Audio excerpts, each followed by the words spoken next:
All right. Let's do it. Let's get it popping. Right wing states being duped on Somaliopolis story. Grok AI scandal. Trump's health sucks. Stake Rico on Aiden and Drake. Predictions. 2026 predictions. Goals. Okay, buddy is back and more. Get in now. All right. Have you seen Apothecary Diaries? No. That's the one that I was like gonna potentially watch. I heard that's a good one. Stick with Black Clover. It's not mid like Chaz said. It's also very class conscious and anti-discrimination in its themes. Yes, I finished Mussolini. Mussolini, son of the century. I finished it. All right, let's blast off real quick. Let's blast off. Let's blast off. Let's get it going. Let's get it twisted.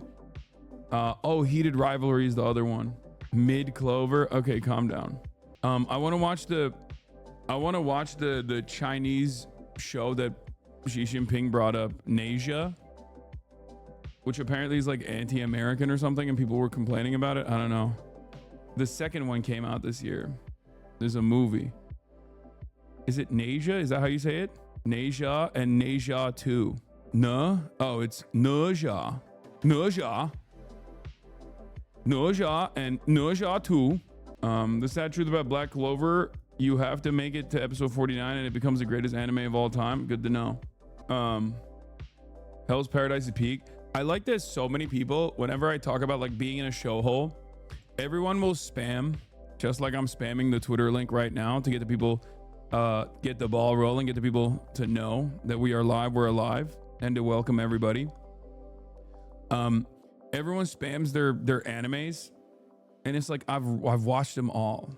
Okay, I've watched them all. If you the ja in ne ja is like ja, oh ja ja ja ne ja ne ja ne ja ne ja. See? Have you seen Gachiakuta? Yes. Are you a Mau Mau fan? Apothecary Diaries is awesome. I've heard good things about Apothecary Diaries. It's just like when the main character is like a little girl, I just can't get into it, you know? Isn't the main character like a little girl or something in that one? But I think it's like I watched what was the other one? No, she's like 19. No, but like it's like she's not sexualized. No, I don't. That's not even it. She's an adult that looks really young. Wait, really? This is why people say you're anti-women. I mean, I can watch compelling works of art that feature strong female leads, okay? Or even annoying female leads, like Pluribus, okay? Like, don't come at me like that. I'll look into it. Now that you guys told me, I thought it was like a little baby. That's why I wasn't invested in it from afar.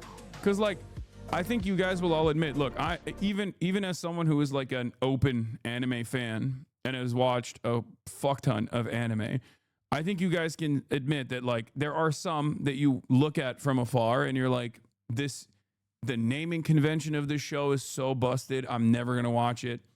Or sometimes you look at like the first image that pops up on Crunchyroll and you're like, this is not for me. And with Apothecary Diaries, the first thing that popped up is like that, like she looks like a little girl, right? So I was just like, I don't really know. Like it's this, you know? So for me, it's like how compelling can this be? The naming convention is fine, but the main character, I was just like, I don't know. But I'll give it a shot. The other one that has like the most busted naming convention is like the slime one. That's like one of the most popular animes on Crunchyroll all the time. Is like the Slime Diaries. That time I got reincarnated as a slime. Like, I will never watch that. Okay?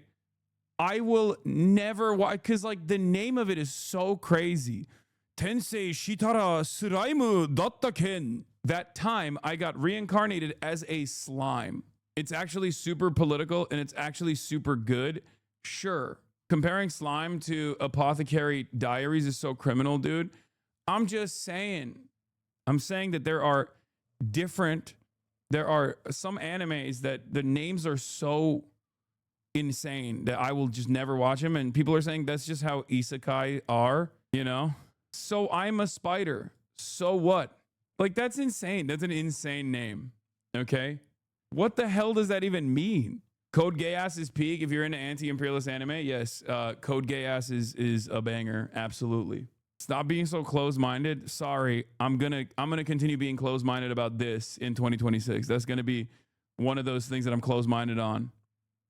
Vending machine reincarnation anime too. Shit's wild. What does that even? Sometimes I can't tell if you guys are making it up or if that's real. Okay. Sometimes I can't tell if you're.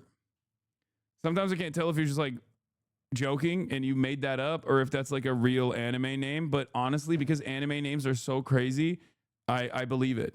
You could make up one of the most insane things anyone has ever heard, like string the most insane sequence of words together and be like, this is an anime, and I would most likely believe it.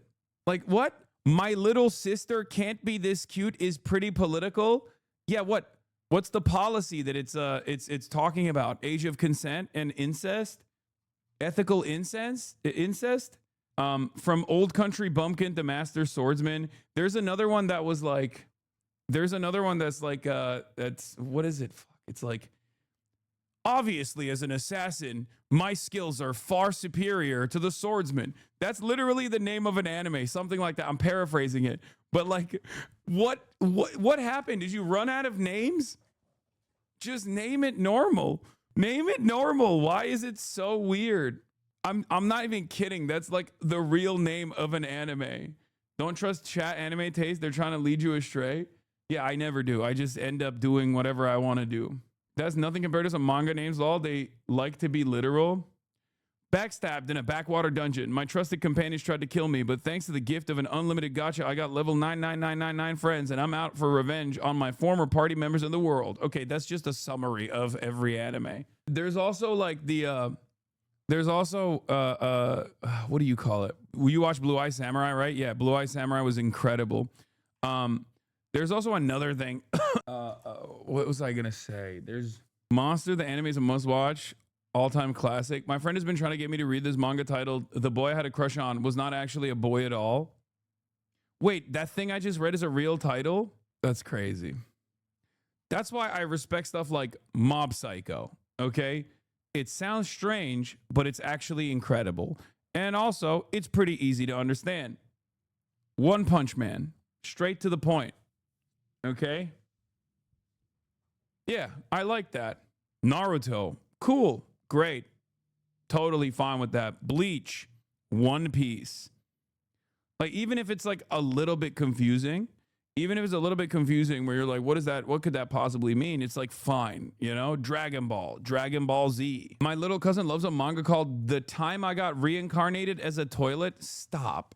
The Time I Got Reincarnated as a Toilet. No, I'm looking that up. There's no shot that's real. Get the frick out of here.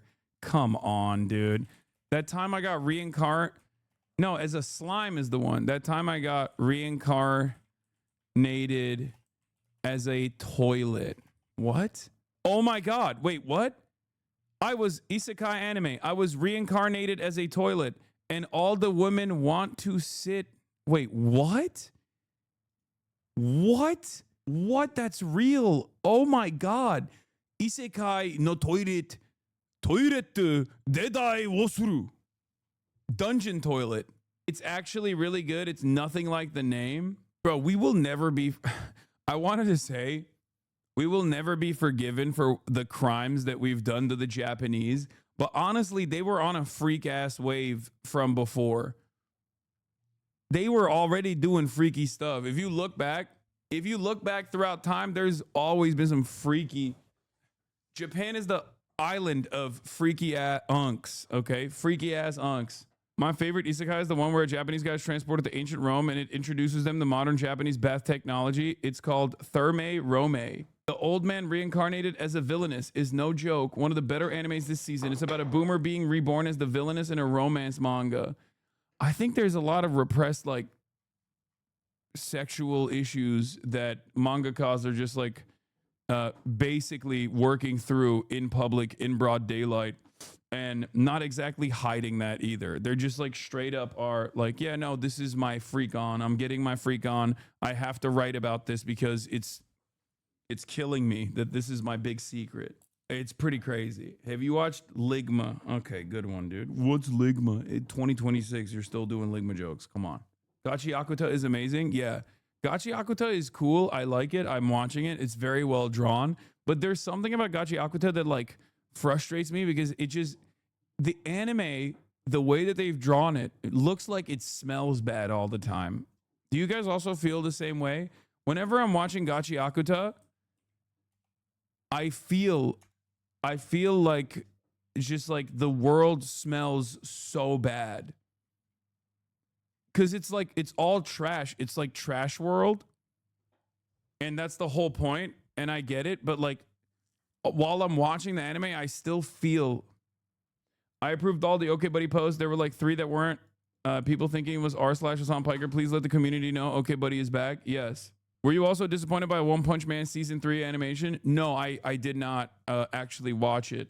I did not watch the season 3 animation of One Punch Man. I didn't watch One Punch Man season 3 at all, but I heard it's horrible. I heard it's like disastrous, like absolutely disastrous. I couldn't even watch Boy Love, aka Bururoku, because the second season was so ass. Like the drawings. Like the animation was so busted, and I couldn't get myself to go through. I couldn't get myself to go through like an entire season just for like the end, where I guess they just like dumped all the funds into making the last couple of episodes good. Yes, I know Zoran is speaking now. I love that.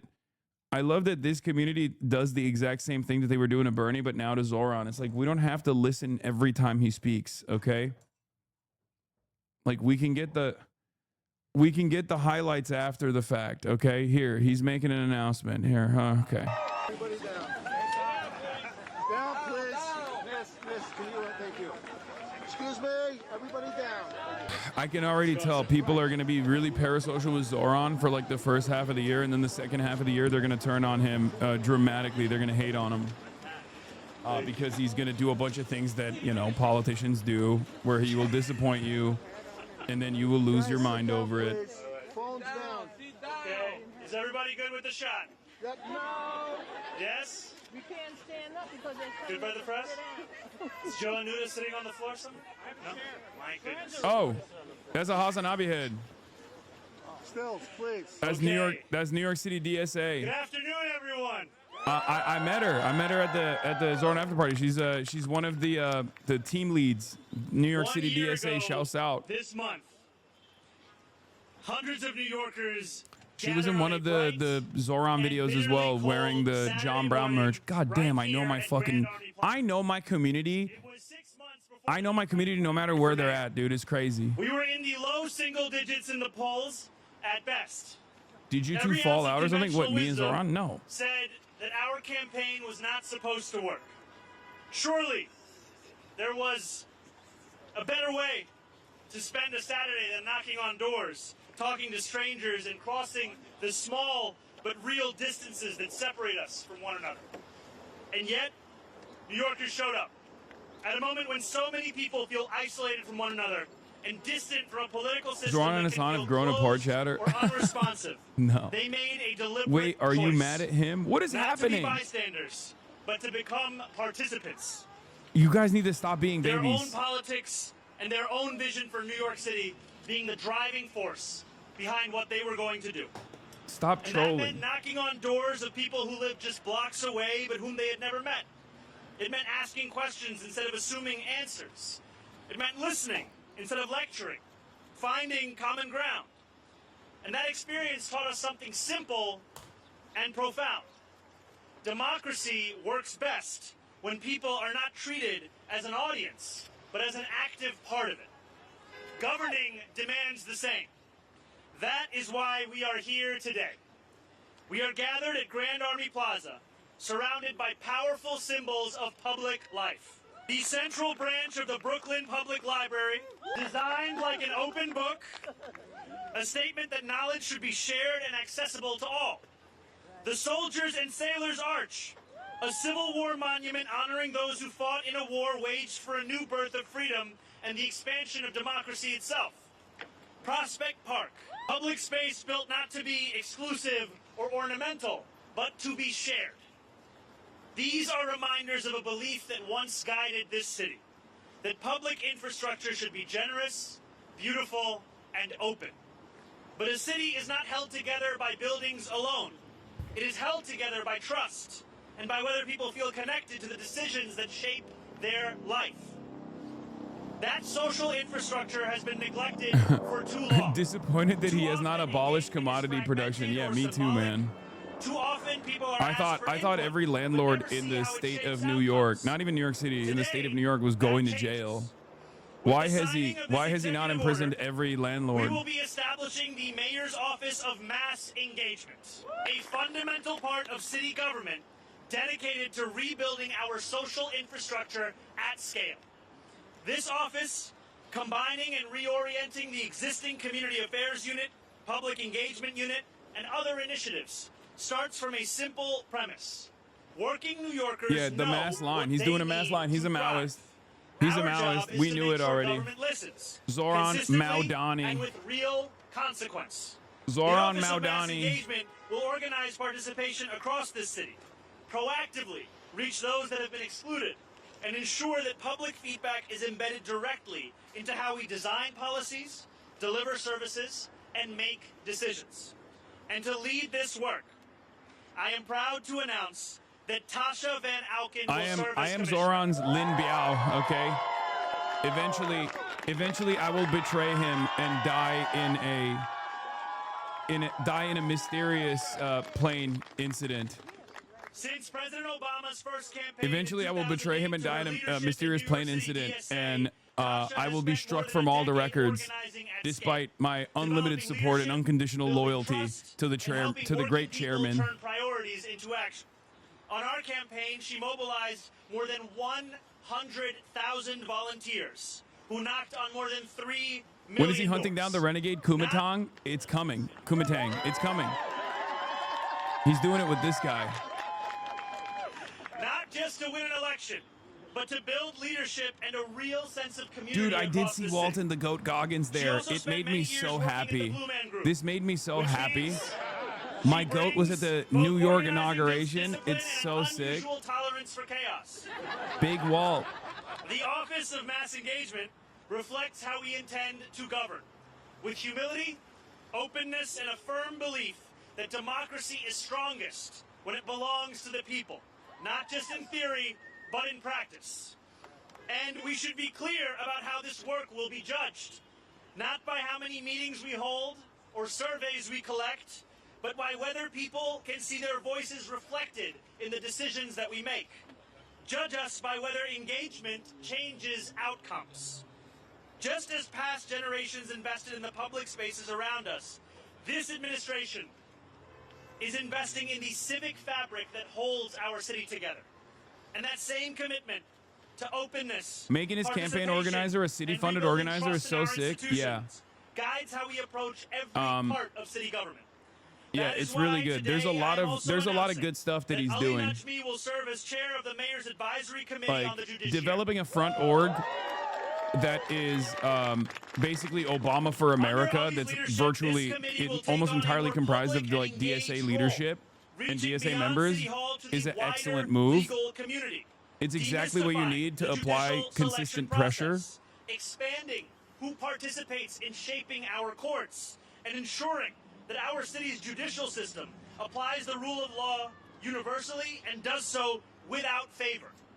This includes proactive engagement with legal services organizations, bar associations, and minority and affinity bars, with the goal of widening the pipeline and strengthening confidence in our judiciary. Everyone was already Ali complaining. is a They're civil like, rights and election attorney with deep experience in our local courts. they were complaining A yesterday because of his longtime housing bar executive association orders and leader going to who like has helped low-income diversify housing the judiciary directly. in Queens, and someone And I've everyone was like, known "Oh and wow, admired you're gonna for more than complain a about the decade. low-income As a housing? I friend, guess no an one's gonna attorney, want to build and a housing leader in anymore this in New city. York City." It's like, Tasha dude, Van you're Auken, giving the game Ali, away.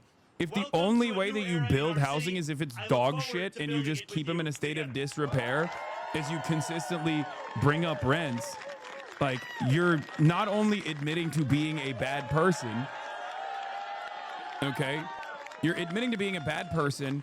you're basically giving the game away. Mayor, and thank you to everyone who's here today. As a kid growing up in Park Slope and later Flatbush, the Brooklyn Public Library, this branch, was a constant in my life. Its soaring facade and open entrance felt like an invitation. Yeah, yesterday's speech when he was talking about, for the record, yesterday, one of the main lines that he had that I personally obviously loved, I think Zoran speechwriter is the GOAT. I've talked about him before. He does a really good job of voicing a lot of values in a way that is like endlessly palatable. But one of the lines that he had from yesterday's speech that people really freaked out over was when he said that we will get the tender, warm embrace of no longer will we abide by rugged individualism, and we will look for the warm embrace of collectivism. And everybody lost their minds over it. Do we have a link to that moment? Because that was like basically the entirety of like liberals and Republicans alike. It was very interesting to see not just the Republicans, not just the Republicans. And by the way, this is a bar. Existed as distinct from one another. We will draw this city closer together. We will replace the frigidity of rugged individualism with the warmth of collectivism. So Republicans heard that and were like, oh my God, they're going to assassinate. It's the Cultural Revolution. They're going to assassinate every landlord, all this stuff, right? And it's really funny how, it's really interesting and really funny to see how these guys react to statements like this, right? Liberals were also freaking out over this as well. They were genuinely losing their minds. Sean McCarthy had a really decent take on this. He said he's quite clever in that he clearly knew using the term collectivism would cause the sort of hysterical meltdown we've seen. One of the few people who learned real lessons from Trump. Make the other side overreact and you look unhinged. And you see that from like the Fox News audience. David Sachs, how many people have died because of collectivist political experiments? List them. At Grok. The warmth you feel is the city's hand in your pocket. Probably sounded better in Russian.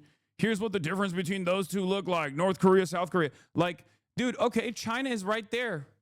Okay? China is right there. You can see the lights on there too. If this is like the peak of development. What's up? You gotta cut China out of the picture, okay? If you want to make this argument, right? Lights versus no lights. Checkmate, atheists. It's also one of those things that I always find so stupid because a lot of these guys love Japan, right? And for all of its faults and failures, it's xenophobic, it's hyper-capitalist, dystopian, all this stuff.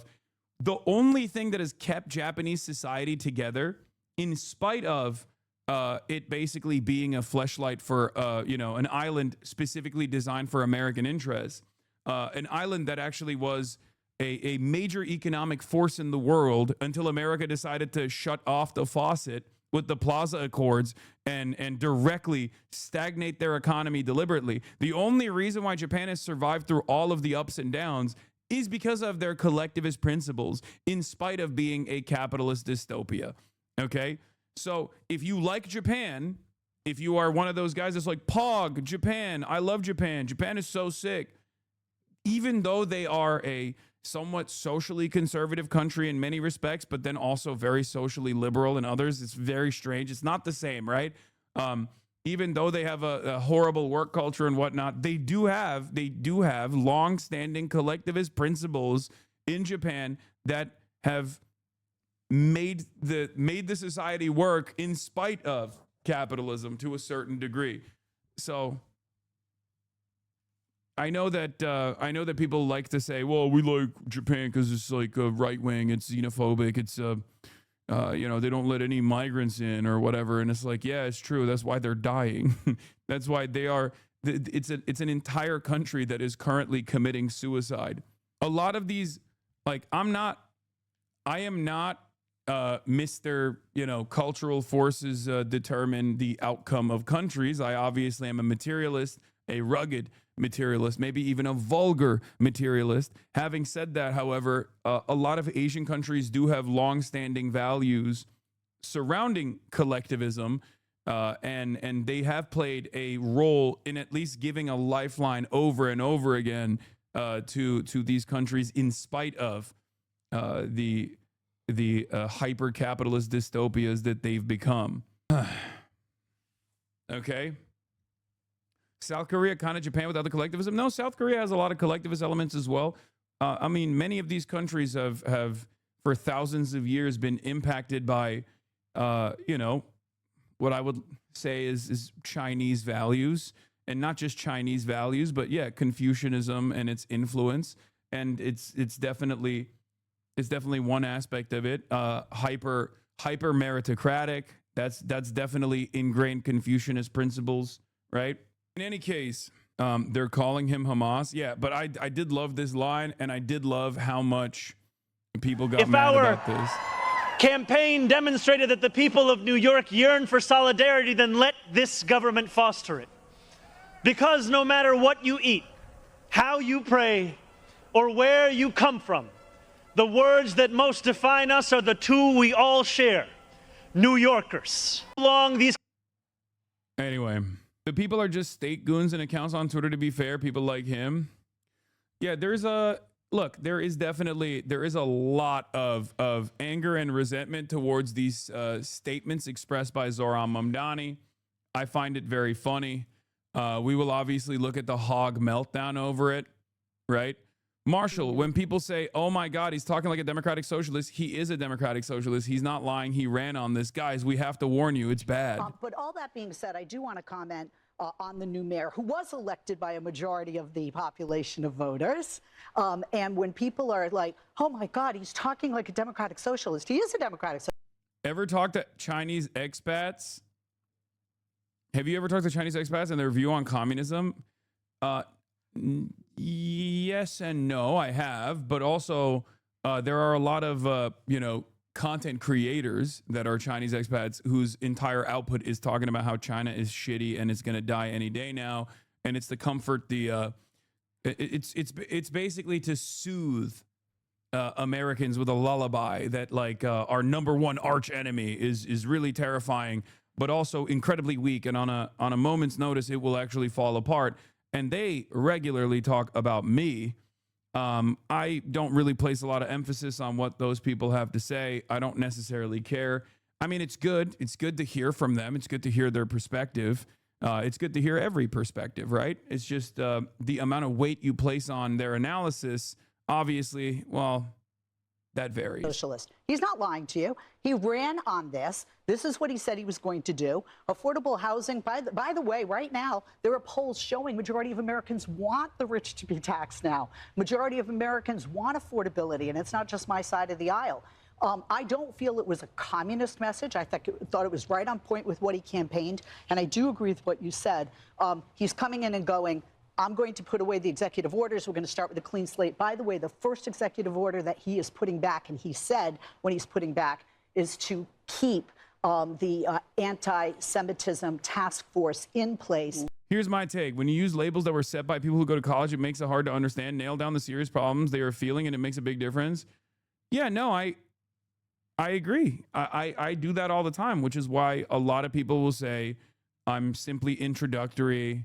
And I don't, I haven't done enough reading. Like, there's leftists who will yell at me for doing that, for doing exactly that. This is my advocacy. I always say it. I always tell you, you should communicate with people with the language they will understand, even though I do kind of fuck it up every now and then, because it's like, complicated issues are difficult to explain. Which is obviously not anti-Semitic. He also has more Jewish people in his cabinet than his predecessor right now, and he hasn't even finished hiring people.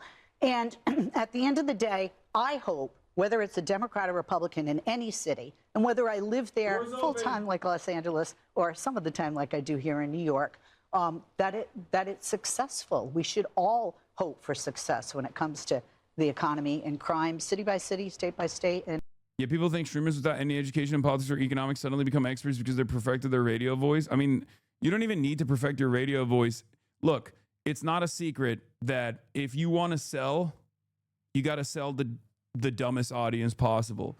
It's not a secret that the dumbest audience possible oftentimes is on the right. Okay? So you don't really need to do a lot of reading or a lot of learning or a lot of thinking for that matter to be able to sell effectively to the right. Okay? That's just how it is. And I mean, obviously you basically saw a version of that coming into 2026. You saw a big version of that coming into 2026 when we were talking about the Minneapolis story. There's real fraud that took place in Minneapolis. There's a real investigation happening in Minneapolis over that fraud. The investigation started under Biden, and yet someone could just as easily walk up to random daycare facilities, childcare facilities, and demand to see the children, and then that could be an explosive piece of investigative reporting in the eyes of so many people, and then they attacked viciously one of the few individuals, myself and some of these other Twitch streamers as well, Cinemarxism and many others, who were like, hold on, this seems a little strange. And unfortunately, I think that was a great example because like now that there is more and more commentary on this stuff, more and more investigations on this stuff, investigations into the people that were putting out this slopaganda, people are recognizing maybe they were duped, right? The reality of the matter is, just as I also correctly predicted, they're going to people's houses and shit. Like they're going crazy. They're doing craziness. There are a million different copycats doing the exact same thing. It was very effective in shifting people's attention and priority away from the Epstein files, from the Grok AI child sexual abuse material procurement that Grok was doing. It shifted people's attention away from the Trump administration and very quickly made them think in a very efficient way. Made them think like, no, it's actually the fucking it's actually the Somalis. The Somalis are stealing all of our money. And like I said, there are there are copycats. There are people that are rolling around town now in different parts of the country looking for childcare facilities to storm with a camera and make claims about how they need to see the children inside. Otherwise, there's fraud happening. And it's perverse. It's perverted. It's Pizzagate, but now mainstream, right? Because we're now realizing that if there are no adults that say, hey, let's not do this Pizzagate stuff, this is getting out of hand on the Republican side, and instead people are actually promoting it and they're giving it permission, more and more people do it, okay? More and more people do it. More and more people will engage with it because everyone wants to fucking farm clout at the end of the day too. And none of this is helpful. It's pretty awful. And ironically enough, not only is it not helpful, but it also has allowed the administration to turn around and shut off the money, shut off the funding for all childcare facilities all around the country. That's ridiculous. That's insane. But it was a goal that the super wealthy had for a very long time. It's a goal that the Republicans have for a very long time. And they were able to advance it because they're very sinister. If your goal is to cut welfare, if your goal is to gut the welfare structure and cut subsidies in general, right? New York Times did a report on the fraud in Minnesota several months ago, though, so there is fraud happening. Yes, no one said that there is no fraud happening in Minneapolis, chatter. There's fraud happening all around the country and certainly in Minneapolis as well. But the only reason why we knew that there was fraud happening in Minneapolis is because enough people complained about it. An investigation was launched.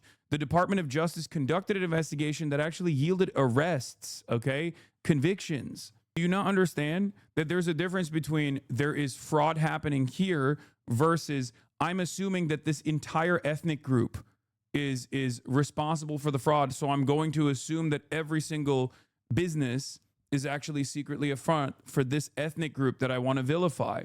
It's the difference between looking at the Epstein case as a hyper-specific, isolated incident where someone who is potentially working with both the CIA and the Mossad has successfully been able to create a sex trafficking, like a minor sex trafficking operation in an effort to blackmail a lot of our elites and cut deals for both Israel and the United States of America, and traffic weapons and stuff. And then looking at that and going, well, Jeffrey Epstein is Jewish, so all Jews are doing this. This is like, a Jewish thing. And then going around town to synagogues and demanding to see the children inside, which some people did do, right? But we understand that that is deeply anti-Semitic and insane. The difference in this situation, however, is that there is still institutional pushback and institutional stigma around anti-Semitism. There is no institutional pushback or institutional stigma around Islamophobia or even around hating a minority group that is like an appropriate vector for hate in the eyes of this administration. Somalis, both being black and also Muslim from an African nation, makes them perfect targets for this administration's anxieties and this administration's anger, right? That's the reason why you can't get away with doing the same type of content, but in an anti-Semitic way. Although anti-Semitism has grown as well. Frame for Republican audience is better. It's like discovering that one homeschool is resulting in child abuse, so going to every homeschooler and demanding to see the kids because they're all abusing kids. It's so frustrating that the eye of the public is so, well, homeschooling is already, that is a relatively harmful process, whereas daycare facilities are not, right? A2 in Zohran Mamdani's New York. I watched a gaggle of financial analysts get zip-tied and marched into an unmarked van. A man ordered a latte with a whole milk in front of me in line, and the barista immediately shot him in the head. This is real. It's happening, Also, Zohran Mamdani did say that he was elected as a Democratic Socialist and he will govern as a Democratic Socialist, which was awesome to hear once again.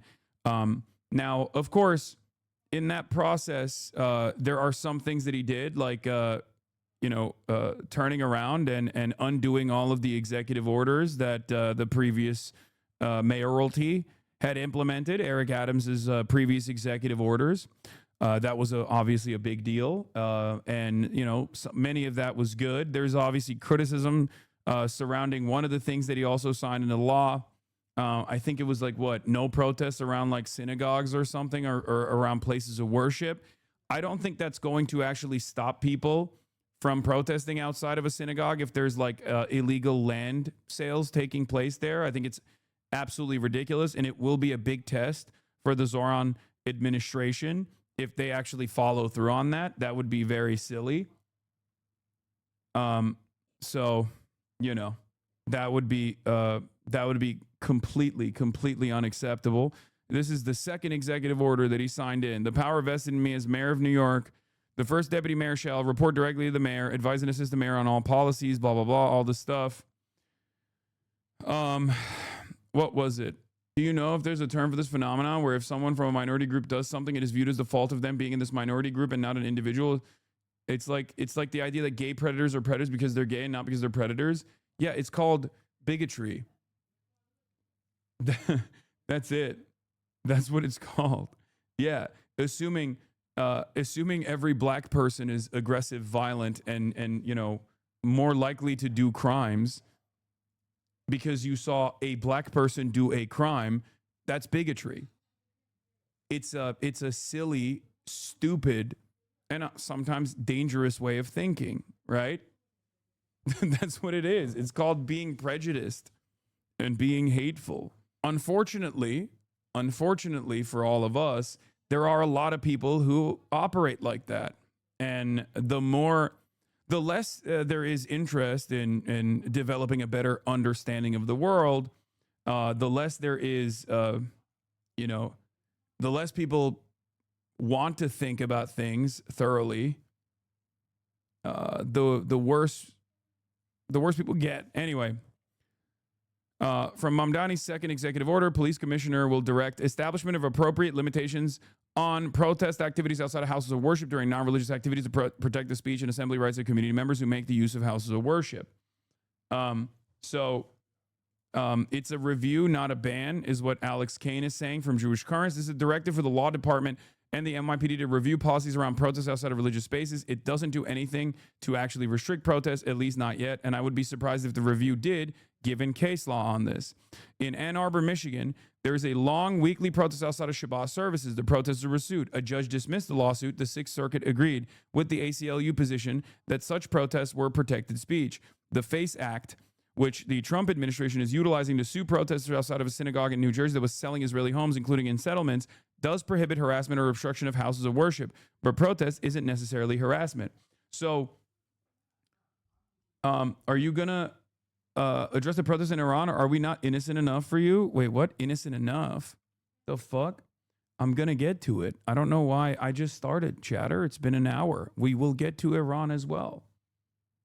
Okay? Can you calm down? So, like I said, there is criticism directed at Zoran over this, but I think it's we shall see. I would be very surprised if he was if Zoran was like, yeah, you guys can't actually protest outside of synagogues or temples or places of worship where they're like illegally selling stolen land. That is not going to happen, I don't think. And, check back with me when it's potentially implemented. Even if it is implemented, I highly doubt that it will lead to real prosecutions, because I think people will destroy Zoran Mamdani. Like his own supporters will lose their fucking minds over it. Jasper Nathaniel says, I am disappointed by this, even though it's just a review for now, and fully let down by him keeping Tish. But it seems insane to act as if Mamdani has already been compromised because he's doing politics. It's our job to keep pushing him. Yeah, I think we should. Why would that be surprising? He already condemned the protest several times. Because I'll tell you why that's surprising. Because he has protested in the exact same way for a lot longer than he has been running for mayor or has become mayor of New York. That's the reason why it's surprising. I think it's good to have a little bit of confidence in people when they've spent a good deal of time doing something, right? If they actually turn around and drop all of that, I'll be there with you. I'll be by your side. Of course, I will be the first to fucking condemn this shit. But you have to wait, and you shouldn't stop applying pressure, but you should think critically. That's it.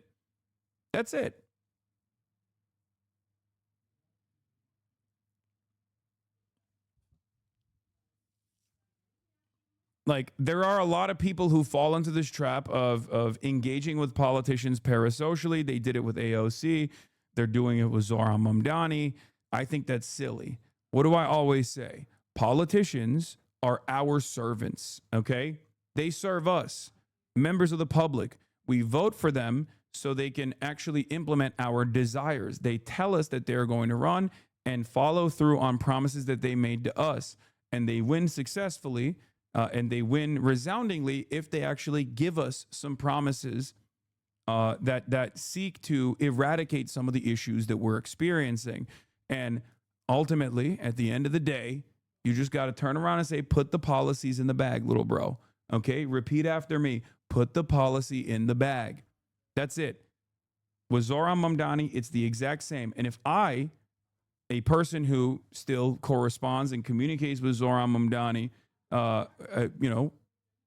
can place myself outside of like feeling some kind of parasocial friendship with him, then I think you guys can do that as well, especially considering that you're fucking looking at this from afar. All right. Now, there's also some good stuff here as well. Obviously.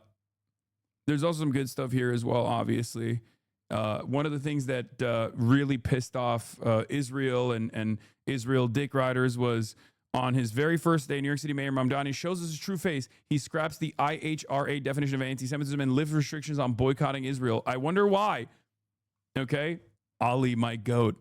in the replies immediately. Excellent step by New York City mayor to scrap this bogus politicized definition used solely to impose Israel first policies on Americans and others.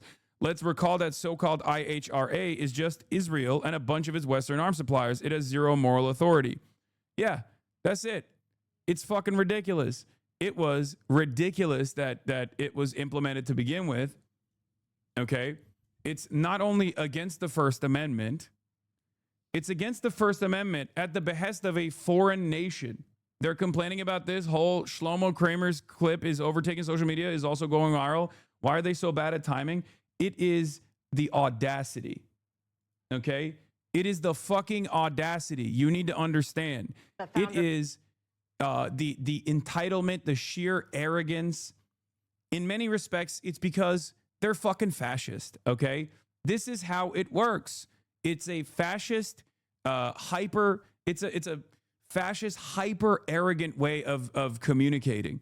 When you're like, what do you mean? Of course, I'm the GOAT. I'm the best thing. I'm the fucking man. Of course you need to sit the fuck down and listen to what I have to say. Of course you're going to actually silence and suppress speech criticizing my country. It's ridiculous. Okay? It's ridiculous. But for many people, I think because of Holocaust education, because of the Nazis primarily targeting Jews, many people in the United States of America cannot comprehend that, like, someone can be Jewish and a fascist as well. Okay? Someone can be a Jewish fascist, as a matter of fact, like a Jewish supremacist fascist as well. Okay? This does not mean that all Jews are like this, of course. Just as every white person is not a fucking card-carrying white supremacist Klans member.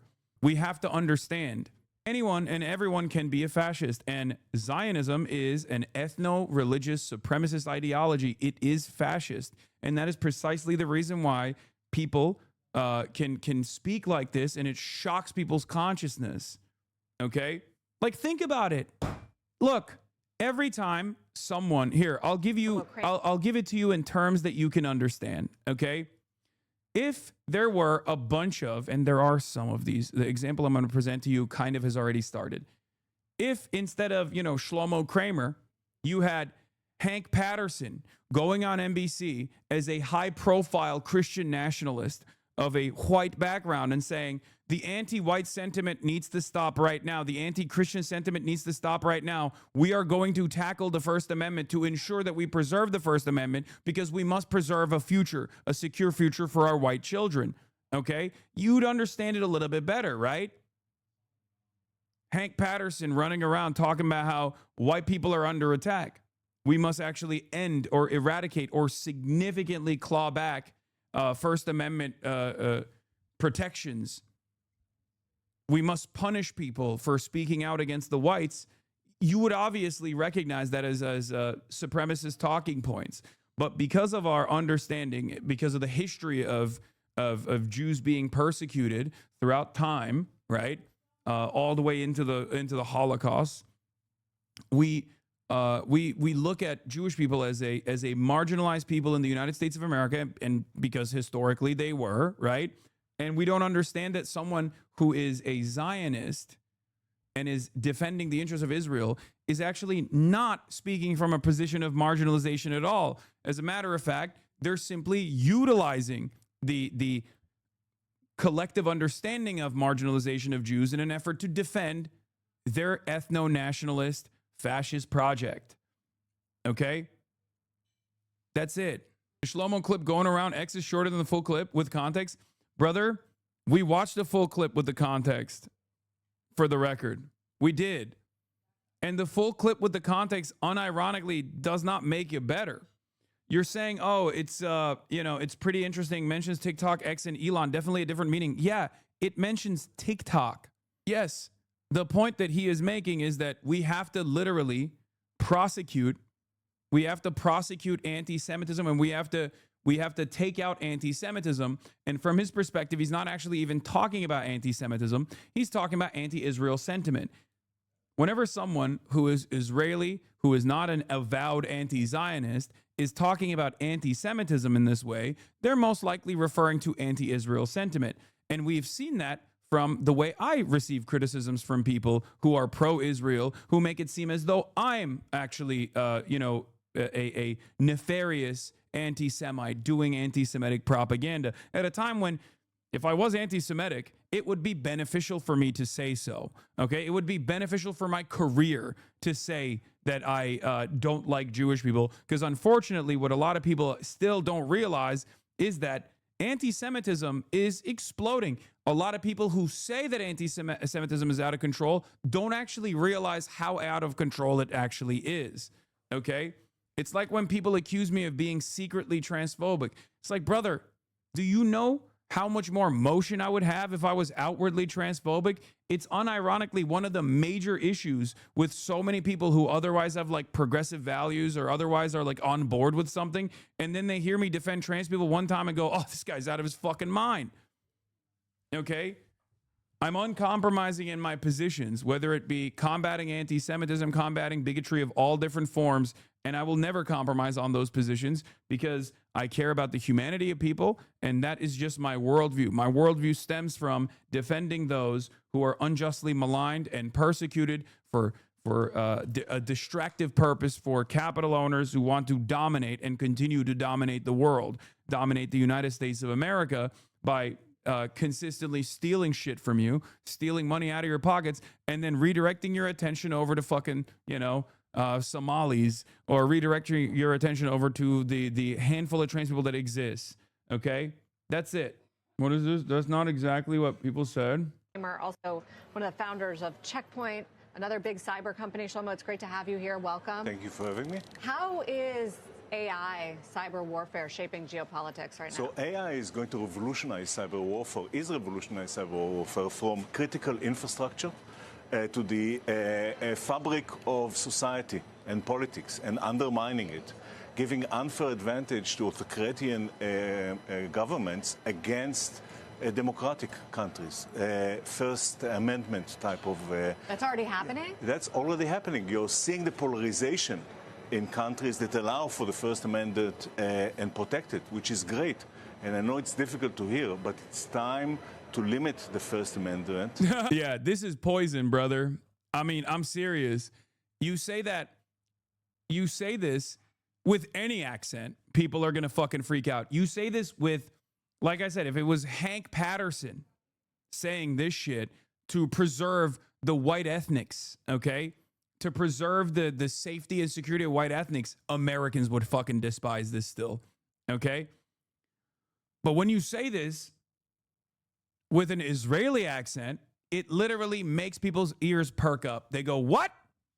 I'm sorry, what? This is like opening up a copy of I don't know, some kind of like David Duke pamphlet and being like, I am going to lean into this so aggressively. It's ridiculous. It's ridiculous. It's crazy. Like every day, I fucking try to explain to people that this is not, the exploding anti-Semitic, the anti-Semitic theories about like how, Jewish control takes place. Jewish control is happening in America, and they control the country, they control the world, they control global finance. Every day I have to fucking fight back against this stuff because it's not true, because it takes away from the actual villains. It takes away from how society actually operates, which is not at the behest of the international Jewry or whatever, but international capital, okay? But then guys like this come in and just like say shit like this, and it makes the job impossible. In order to protect... Yes, I did have this conversation yesterday. I'm just replaying it again because it's going super viral. Obviously, it's doing blockbuster numbers on fucking Twitter. And quickly before it's too late. What do you mean? I mean that we need to control the platforms, all the social platforms. We need to stack rank the authenticity of every person that expresses themselves online, and take control over what they are saying based on that ranking. Like, is this negative Hasbara? Brother, everything that like pro-Israel people say is basically working against Israel's interests overall. It comes from a place of it comes from a place of feeling like you are superior, because ultimately that's how fascism works. Okay, that's how it works. That's it. Oh, we got to control people's voices. We have to target and tackle anti-Semites.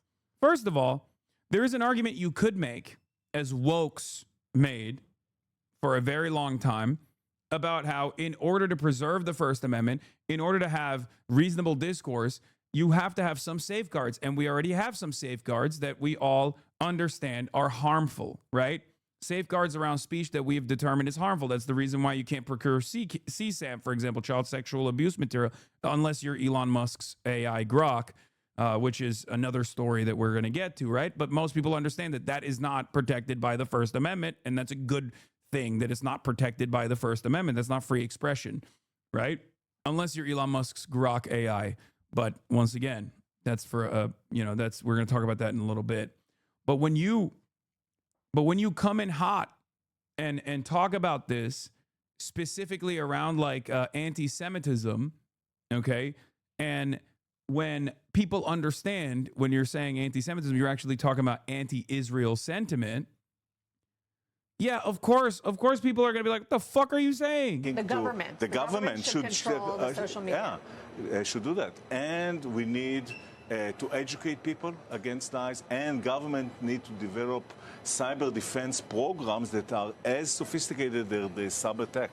Today, it's a 1 to 100 ratio, and really, government are not doing this today at any rate, and enterprises are left. I never got your point that if I was a bigot, I'd go full blast. It does speak to a popular environment, but not everyone operates that way, as some are a little bigoted, but not a binary. Yeah, I just mean that like being bigoted against vulnerable populations and marginalized populations is actually beneficial right now. Okay, it's truly beneficial. It is a much easier way to present your argument. Bigotry is an oversimplified argument. Okay, it's always an oversimplified argument. And especially in a country like the United States of America, it's an oversimplified argument that just works a lot better when you're trying to drive home a point. That's the reason why when you actually try to describe to people like the case of fraud taking place in Minneapolis, to go blah, blah, blah, boring. Talk to me about how you want to kill these how you want to kill these third worlders, right? These parasitic third worlders coming from Somalia. Like that's what they want to hear. That's all they want. They don't want to hear an argument broken down and explained step by step, right? They don't want to hear that underserved communities that have been historically marginalized and destroyed, that have no way out, are going to, of course, lead to a higher instance of crime or criminal activity. They want to hear you say black people are aggressive because it's their culture, or black people are aggressive and violent because they are inferior. And even if they don't say inferior race, they mean inferior race. But if they can't say inferior race, they'll say inferior culture, right? That's an infinitely easier argument to present. That's it. And the same goes for Israel. Describing Israel as a vassal state that has played a formative role in America's colonial ambition in a resource-rich region is convoluted. It's difficult. It also shifts a big chunk of the blame back to America. And a lot of people don't actually want to hear that. A lot of Americans don't want to hear that. They want you to say it's the Jews. It's Jewish control. Especially because when you say it's Jewish control, it takes away the responsibility from America and Americans, American politicians in general. So it's a very comforting, self-soothing narrative. A lot of people don't understand that fascist ideology, racism, ethno-supremacist or racially supremacist values are actually mechanisms of self-soothing. Okay? It makes you feel a sense of comfort that maybe you're not at fault, that it's not the actual systemic analysis that must take place requires rigorous reading. Okay, requires to develop a totally different way of understanding the world that you have never encountered in a country like the United States of America, because materialist thought, dialectical materialism, historical materialism is not only not taught in schools, even as an alternative, but instead it is actually routinely propagandized against. So most Americans, when they encounter socialism or communism or any sort of Marxist thinking, they have already been negatively primed against it. So in the absence of that, of course, it's a much easier narrative to create a grand conspiracy. You're not at fault, it's the feminists. You're not at fault, it's the wokes. You're not at fault, it's the Jews. And that's how it works. And in a media environment such as this one, it becomes increasingly more difficult to educate people on this stuff because it's much easier. In the short attention span economy, it's much easier to get a piffy dunk and just slam it, you know? Be like, this guy's in the pocket of Jews, moving on, right? Unfortunately, a lot of people lean into that fast dunk. One of the things that I've also noticed, by the way, that I find very funny is... first day out of the gates, I was talking about how the Islamophobia and the anti-Somali rhetoric obviously plays a big role in Hasbara, right? This is just the latest version. We know that the Israeli government has figured out that Westerners don't fuck with Israel no more. So what they actually try to do is foment hatred against Muslims and then tie it back to Israel fighting against, like, you know, jihad, Islamic jihad, that sort of thing. And when I brought that up, initially, a lot of my naysayers were like, oh, being anti-Semitic again. Oh, yeah, blaming the Jews, all this stuff, right?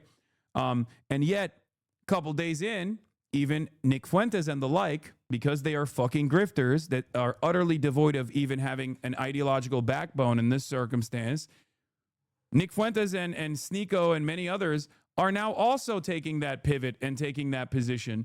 It's just that the first couple of days, they were really fucking framing all Somalis must be deported.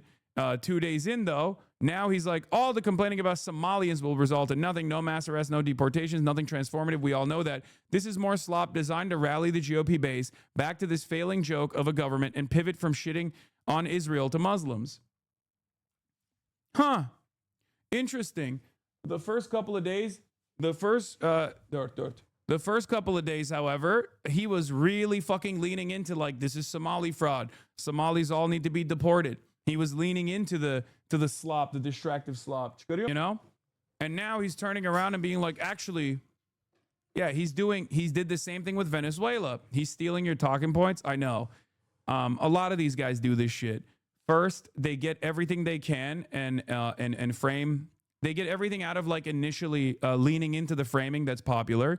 And when that framing changes because people go, hold on, the fuck's going on here? This seems a little suspicious. They go, okay, you're right. You know, still fuck the Somalis, but also let's make note of the fact that this is obviously, trying to shift our attention away from shitting on Israel to Muslims or whatever. I think Sneeko had something like that to say as well. Sneeko speaks on Nick Shirley being promoted by MAGA conservative influencers to replace Nick Fuentes. But do you understand? I did this. I talked about, without being a fucking Holocaust denier or without being anti-Semitic, I talked about all of this stuff. What happened when I did that? First day out, one of the things that I talked about was this. I was like, there is a very clear-cut goal here. There's a big agenda here.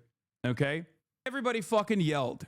Everybody yelled. They were like, shut the fuck up, you woke bitch, all this stuff, right?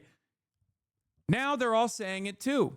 And the difference is when you're right too early and you're basically alone out there and you're sticking your fucking neck out there, everyone is going to fucking dunk on you, even if they agree with you later down the line. This is something that I've experienced throughout my fucking career. Okay? You're a streamer. What impact could you have? I mean, the fucking YouTuber is the guy who had a tremendous impact, don't you think? But this is, again, the endless haranguing of correct takes coming from the left opens up an opportunity for people who are tackling this issue from the right, tackling this issue in an anti-Semitic manner, tackling this issue from a perspective that is like, yeah, we got to fucking, like, deport all the Somalians, but honestly, like, you know, we got to deport all the Jews too, like that sort of thing. That's the reason why when these guys do it, they get fucking 60,000 likes on Twitter. When leftists do it early and they're right from the start, everybody fucking harasses them and goes, shut the fuck up. Shut up, bitch. You're fucking stupid. You don't know what's going on. And honestly, because there is no interest, because everything is like slotted in, because everything is like heavily biased in this media environment, and basically as long as you are part of the group that is advocating for whatever values you think you have, no one even turns around and goes, hey man, you weren't saying that 2 days ago. What the fuck happened? You were really farming it. You were really leaning into it. You were really saying that like it's all Somalis, it's all Somalians, right? It was Somalians that are doing a tremendous amount of theft and whatnot. Why are you shifting back to this? Listen, now they're talking about daycares in Minnesota. And now this guy, Nick Shirley, I'm not too sure about him. I spoke to him before. Nick Shirley's doing this podcast tour with all the Zio MAGA conservative influencers. And he's being pushed really hard by Elon Musk. Well, how are they not waking up saying, huh, Hassan was right, I should reflect on this? Because it's like Hassan was right, but not in the way they wanted. Too much well poisoning. If your primary, this is something that I don't do. Like the other day, I despise Destiny. I despise his politics. I think he's mostly spite based, right? He's driven by spite. But when Destiny was yelling at Asmongold because Asmongold was doing his like Somalians are fucking third worlders and parasitic or whatever, I gave him credit. When XQC actually came to the right conclusion that Nick Shirley's video did not have any journalism whatsoever, I gave him credit. Now, here's the thing. Other people don't do that. Other people usually don't fucking do that. And people in my audience actually get mad at me as well. They say, why are you giving him credit for like, you know, the bare minimum? Because I think it's understandable to give people credit for doing the bare minimum if no one else is doing the fucking bare minimum, okay? You have to grade people on a curve, always. Do you understand? I'm always going to call balls and strikes, even if no one else does it for me, even if everyone else is fucking negatively framing shit, regardless, okay? The Hassan sucks, but sometimes he has good takes, guys. They only take the words, not the person saying them. Exactly. Being endorsed by J.D. Vance. He's going on PBD, who openly hates Muslims all the time. He's getting on Trump Jr.'s show, and Trump Jr. will be like, America first, but then also never talk about Israel or push to get the Epstein files released. It's a little bit strange, the push he's making. And then I see him say some talking points. He's like, yeah, I'm a virgin. I don't drink alcohol. I don't have any vices. I'm waiting until marriage. And I'm like, who does this sound like? Talking about what we do here instead of just doing it is the worst part of the stream. I think it's important to sometimes dial it back a couple steps and explain to people why I'm doing certain things so they understand it a little bit better. And they also reflect on that and maybe even internalize those values and not come across as so aggressive and angry towards people. Nick Shirley, who does this sound like?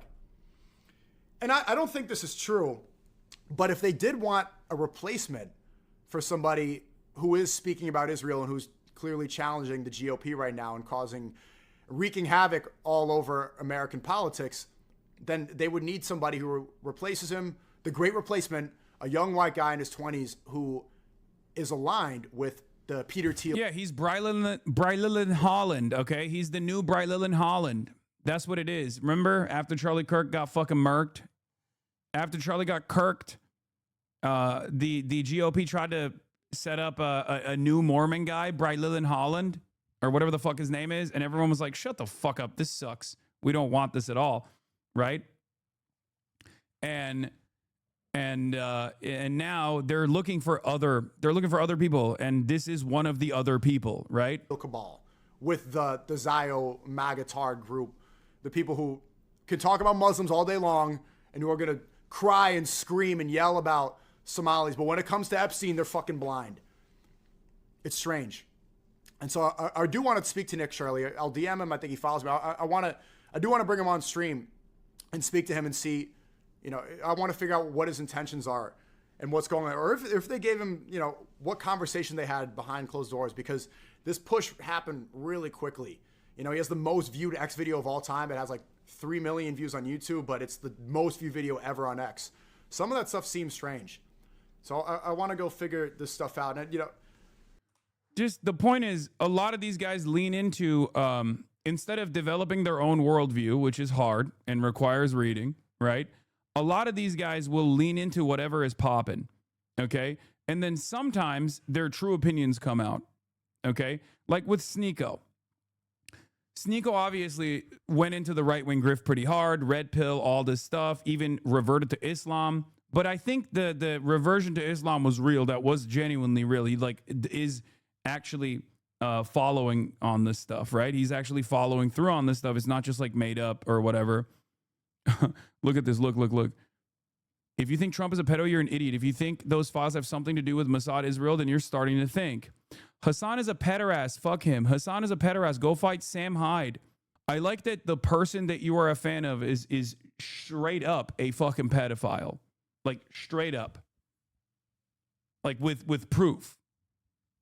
Like you're calling me a pederast, and the guy that you are championing is straightforwardly a pedophile. That's cool, man. Have fun with that. Yes, it's John Gacy, I know. Pederast means gay, not pedophile. I thought it was like a way to say gay pedophile. Am I wrong? I thought pederast was like a way to say like all gays are pedophiles or something. Am I wrong? Yeah. Anyway. Yeah, but these guys are basically trying to reorient their commentary now slowly but surely after it came out that the guy that they were fucking hyping up went to Israel and did pro-Israel propaganda, and are now they're realizing maybe this had something to do with that as well, or so now they have to like reorient their commentary on this thing. And that's usually what happens when you are utterly devoid of like a real worldview and simply just leaning into everything for clicks. Okay? When you're leaning into everything for maximum clicks, you're of course going to go, hold on, maybe this Nick Shirley video actually has some validity, right? Because everyone is saying it, everyone around you is saying it, and it's kind of like this. It's kind of like when let's say you're in school and everyone around you is listening to this new band, right? This new boy band or whatever, K-pop, okay? New K-pop group. And you don't fully understand it, but you just don't want to say anything. You don't want to be like, these guys suck, right? You don't want to say that like these guys are ass or whatever, because if you do, a lot of people are going to yell at you. They're not going to want to be your friend. And I think like internet clout works in a similar fashion where obviously the stakes are very low in that situation. Just saying like, I'm not a big fan of this thing that's popping is very different than, like there is no one that is being harmed if you say this boy band is good or this K-pop group is bad, right? However, there are people being harmed when you say Somalis are all fraudulent and must be deported and they're parasitic third worlders, right? So the point I'm trying to make is like a lot of these people lean into the narratives that are growing because they see the numbers, they see the clicks, they don't want to fight against it. Nobody wants to be the guy that sticks their neck out, right? Nobody wants to be the guy that sticks their fucking neck out and says this thing that everyone is actually unconditionally in support of is actually wrong, right? So they lean into it. And what's shitty about leaning into it is that when you lean into falsehoods, or when you lean into like racialized conspiracies like this, you end up making even people in your audience believe in said racialized conspiracies, right? It's a cowardly way to operate because once again, we have numbers, okay? There are a lot of progressive-minded people, a lot of them out there, but because they have been conditioned into a complete silence because they're terrified of the backlash that they will receive, the media landscape, and especially on places like Twitter that rewards right-wing, racialized, agitated propaganda, and whatever fucking insane conspiracy that people are cooking up against marginalized communities and whatnot. The people who actually do want to stand against that are silenced into submission. And when that silence takes place, A lot of people who are in the margins only hear the loudest voices. And if all the loudest voices are right wing, they go, all right, this is vibes. Right? This is what's the meta. This is what's popping. All of my favorite content creators are saying this, so that must be the truth. That must be what's going on. And if there's anyone who's speaking out against this and they're getting dunked on by all of my favorite content creators, they're getting yelled at by all my favorite content creators, I'm probably not going to listen to what he has to say. Even if what that person has to say might be true, and even if you inevitably find out that that is the truth, you don't actually turn around and really reconsider that, right? Because nowadays, with the internet, clout has become infinitely more important than the truth. Clout has become the highest marker of credibility. Okay? If you say something and 100 million people like it or see it and view it, then you might as well be, it doesn't matter what you're saying. It's just most people will see that as the truth.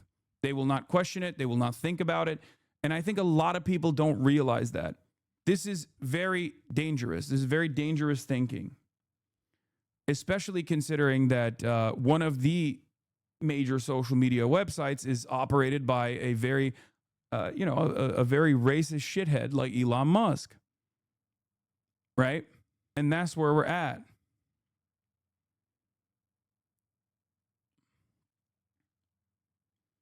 Clout but not credibility. How can we make the link for people? Because it's really not that far, is it? No, I think it's getting worse and worse.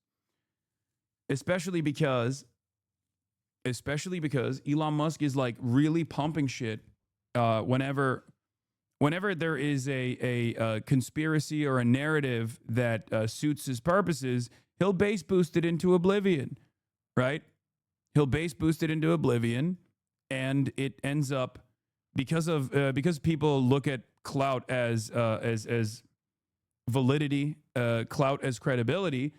They look at that and they go, okay, there it is. I mean, this guy is right, and it becomes really difficult to deal with. But that's where we're at.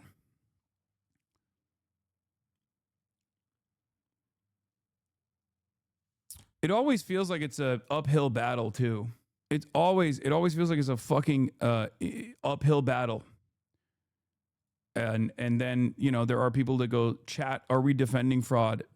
No, of course not. But you already made up your mind, But this is what I mean.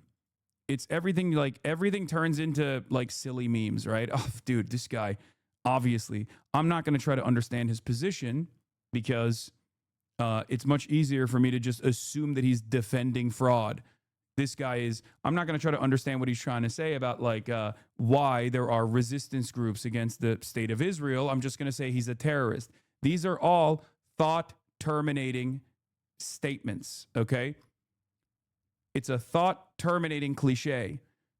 My enemy cannot actually, my ideological enemy that I've been positioned against could not possibly have an opinion that I could agree with. He could not possibly be thinking about this in a way that is consistent with his worldview. I'm just assuming what his worldview is. I'm assuming that there's a lot of baggage that comes along with his worldview. And in an effort not to hear what he has to say, I'm just going to decide what his actual cynical purpose is here. Small Business Association cracking down on fraud in Minnesota, with Administrator Kelly Loeffler posting in part this quote. Today, our agency took action to suspend 6,900 Minnesota borrowers amid suspected fraudulent activity. Circle suspected. In total, these borrowers were approved for 7,900 PPP and EIDL loans worth approximately $400 million. But Democrats are doubling down on blaming President Trump for politicizing the scandal. We're taking fraud seriously. We're working every day to improve our systems, hold those criminals accountable, and move our state forward. That's why it's incredibly frustrating to me that Donald Trump and Republicans want to use this as a political vehicle to cut funding entirely to our state. Minnesota State Representative Nolan West joins us now. He's the co-chair of the Children and Families Committee and is with us. Great to see you. your thoughts about blaming Trump for something he had nothing to do with, nor did he have the job when most of this fraud was taking place. Yeah, no, he's not governor of Minnesota, and that's not how our system works. We have industrial scale fraud here. That's what the attorneys have been saying as they indict 80-some people, and we're seeing convictions across the board.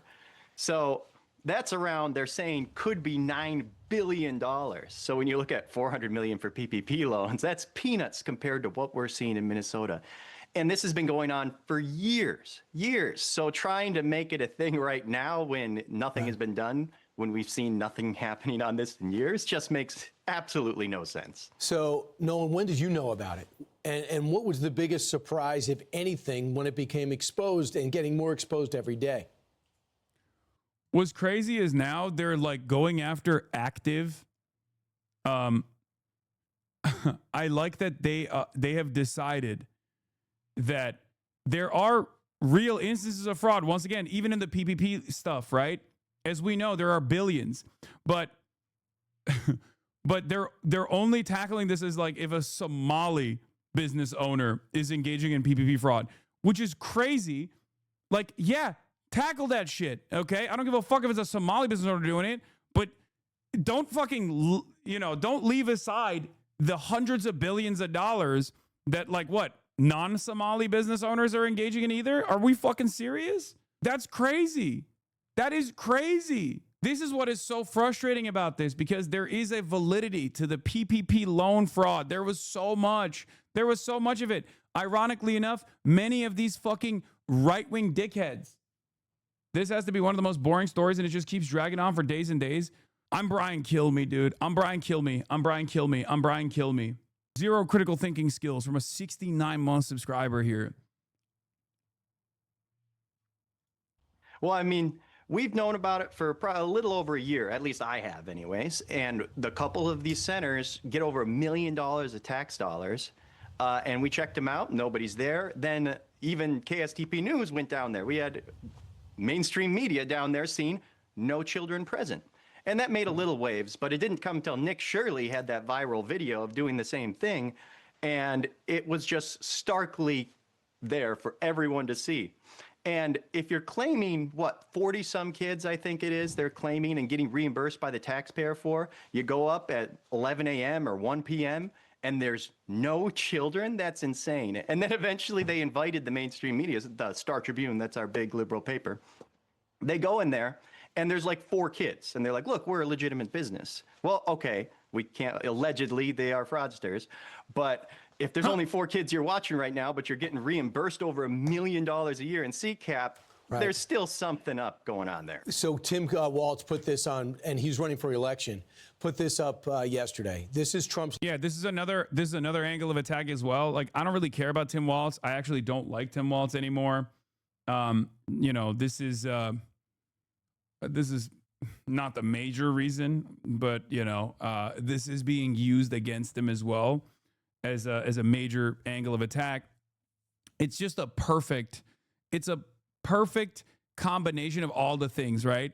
You can use this against Tim Walz in the gubernatorial race. You can use this against all the Somalis and shift people's attention over to all the Somali population, as opposed to like all the other things that they are frustrated by, right? No more talking about Israel. It's actually the Somalis that are stealing all the money or whatever the fuck, right? It's that they're stealing all the money. It's anti-immigrant, which is good. It's Islamophobic, which is good for the purposes of this administration.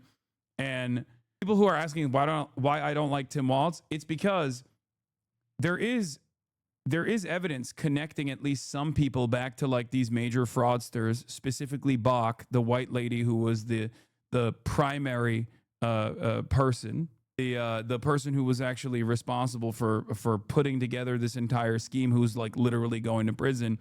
And Bach is actually aligned with Jacob Frey. Jacob Frey is or was the incumbent mayor of Minnesota. Omar Fateh was running against Jacob Frey, and Tim Walz backed Jacob Frey, even though a lot of people were very upset with him and wanted him out. Okay? Yeah. Omar Fateh who is ironically being used in all of these like AI slop videos that they're crafting, making it seem as though like Tim Walz is pro Omar Fateh, specifically because he is, specifically because he is fucking Somali. That's the reason why they're doing it. Was against Jacob Frey, and Jacob Frey, according to the Star Tribune, was connected to Bach. That's one of the most annoying aspects of this conversation. One of the most annoying aspects of this fucking back and forth is that like there is validity to some of the claims. It's just not extending to the entire Somali population, and they're just like attacking every institution that they can rather than allowing an investigation to take place.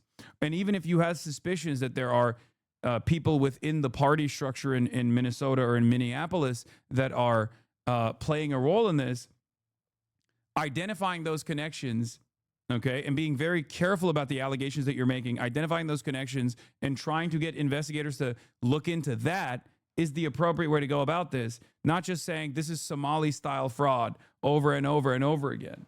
And that's what's so fucking annoying about it. Ultimately, one of my least favorite aspects of this is twofold, okay? Number one, there is a type of fraud that takes place in daycare centers, okay? There is a type of fraud that takes place in daycare centers. That fraud would not even be considered fraud if the government was doing direct cash payments to parents that are capable of being caretakers. In some places, they already have that, right?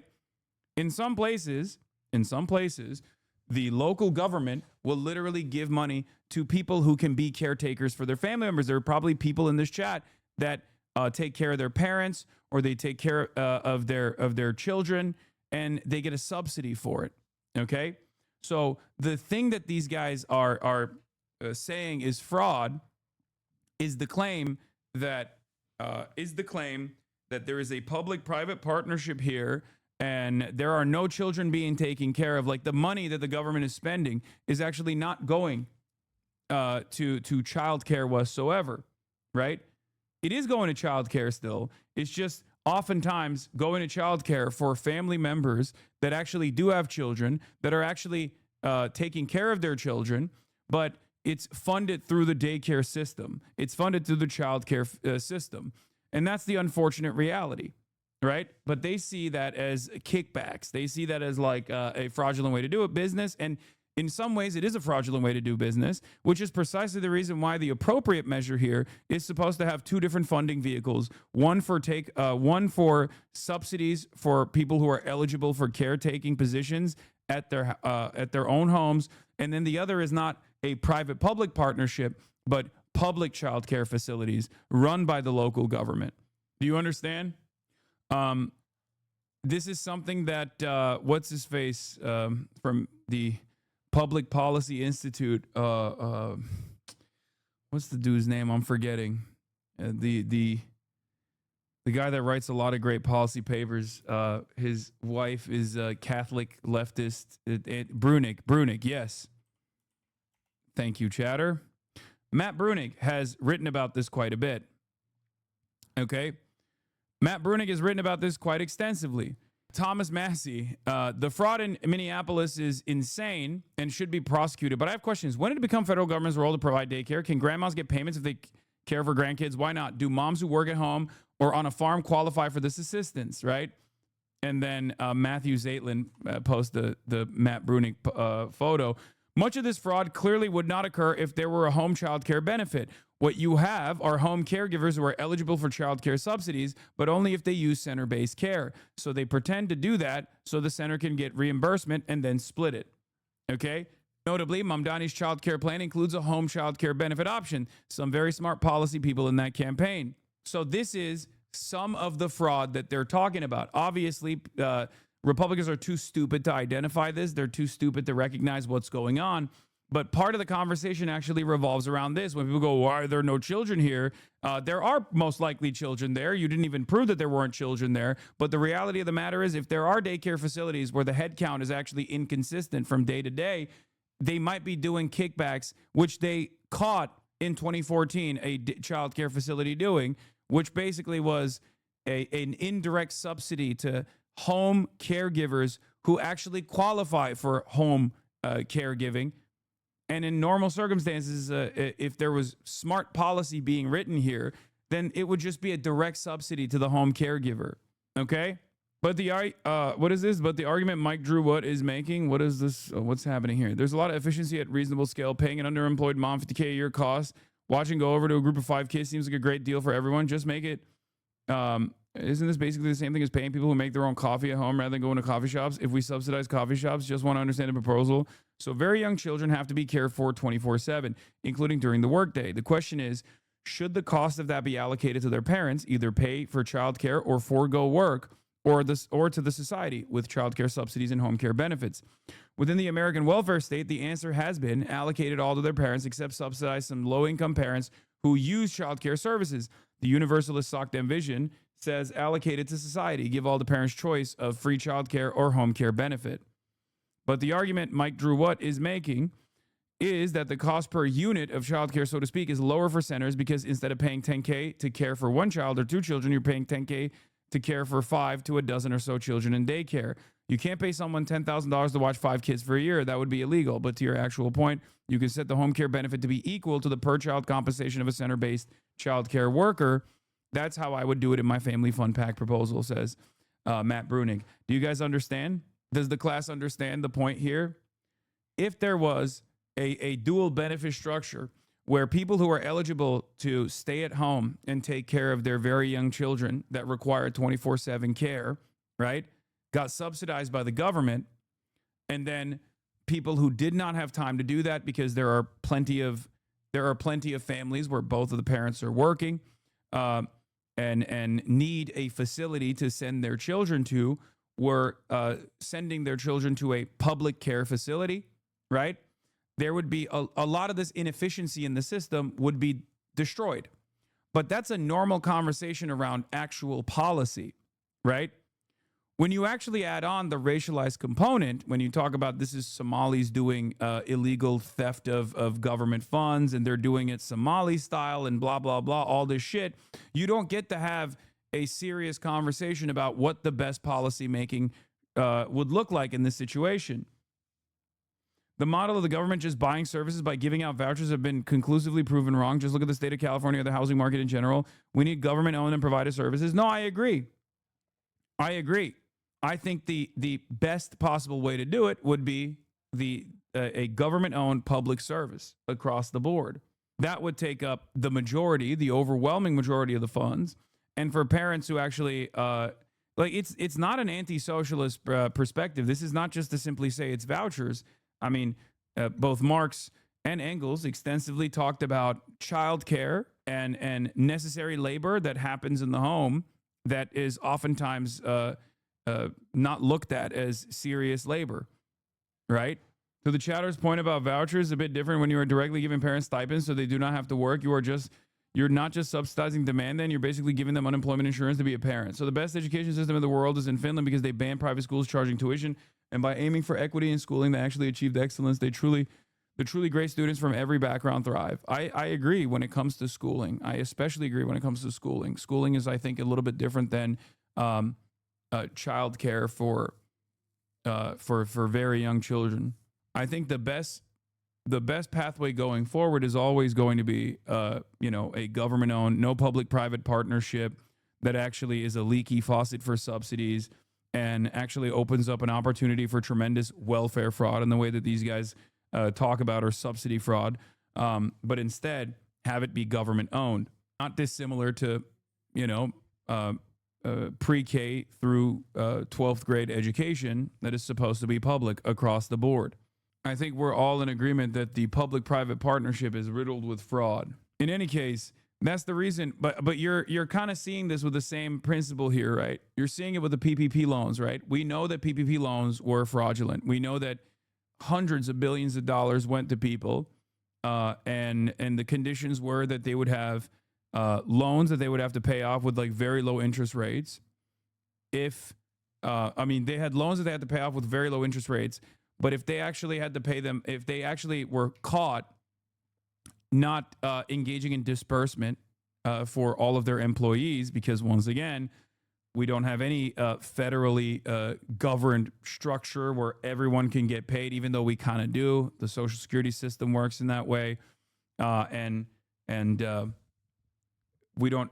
We could use the postal service if necessary, and at the time people were advocating for the subsidy structure to exist with direct cash payments to people rather than give those funds to bosses, to small business owners who will definitely take those loans and not pay their employees and fire them, which is precisely what fucking happened en masse, which is now known as PPP loan fraud, right?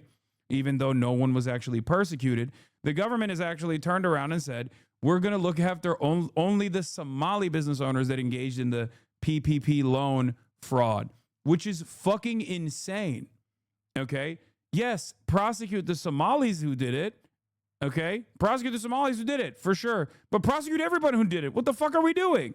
It's designed to be riddled with fraud. There's an inherent contradiction because it is in the interest of private party to take as much as they can, since the government has shown it's willing to give infinitely. It further incentivizes gouging. See California Rail, this daycare stuff, etc. Yes, it's so frustrating that under our current governance, every single subsidy scheme turns into a fucking unlimited money faucet into whatever business is receiving the subsidies. It's fucking annoying. And then we turn around and we get mad that China is actually out-competing us in the international markets. Yeah, because they would fucking assassinate people that are doing this kind of stuff. That's it. Okay? Like, that's it. They would be like, oh, really? Oh, you took billions of dollars. You took billions of dollars from government funds and then didn't actually allocate those funds appropriately. Okay, you're going to jail and maybe capital punishment. Okay? That's how it works. Now, obviously, I'm not in favor of capital punishment, but it's crazy that, like, we look at this stuff and we're like, oh, I wonder why this kind of stuff doesn't work ever. Oh, wow, we can't even like compete against China. What the fuck's going on? It's like, yeah, this is why you can't compete against China. Long game.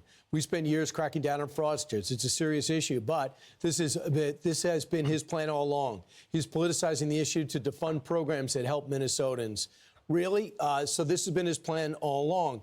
So he says, well, you know what? We have had 70-plus convictions, 82 indictments. What do you say to that? Every single one of those is from the federal government. At the state level, they have sat on their hands and haven't gone after these fraudsters at all. They've said, oh, we've hired a few investigators, but they can't even answer. Like, we asked them, how do you go after fraud? How do you detect fraud when you do your license visits? And they still haven't answered that question that was asked days ago. So I have a feeling it's not enough. They should know better, but we have to get to the bottom of this because $9 billion, we could help a whole lot more people if we didn't have so much fraud in the system. Oh, it sucks. What a strange world we live in, dude. This almost feels like the same thing that Republicans say when they're talking about healthcare, where they're like, well, Obamacare was just a subsidy for private healthcare, and it obviously didn't work because healthcare prices have gone up year over year. And it's like, yes, that's why the alternative is government-run healthcare, you fucking asshole. Why are you cutting the subsidies and then simultaneously not actually changing the way that the system works? All you're going to do in that situation is make healthcare even less affordable. They're pointing to a real ongoing problem, and instead of actually trying to solve said ongoing problem with good government programs, they are saying, oh, it's only the Somalis that are doing it, or insert whatever marginalized group that's doing it. No, it's everybody that's doing it. It's all the businesses are doing it.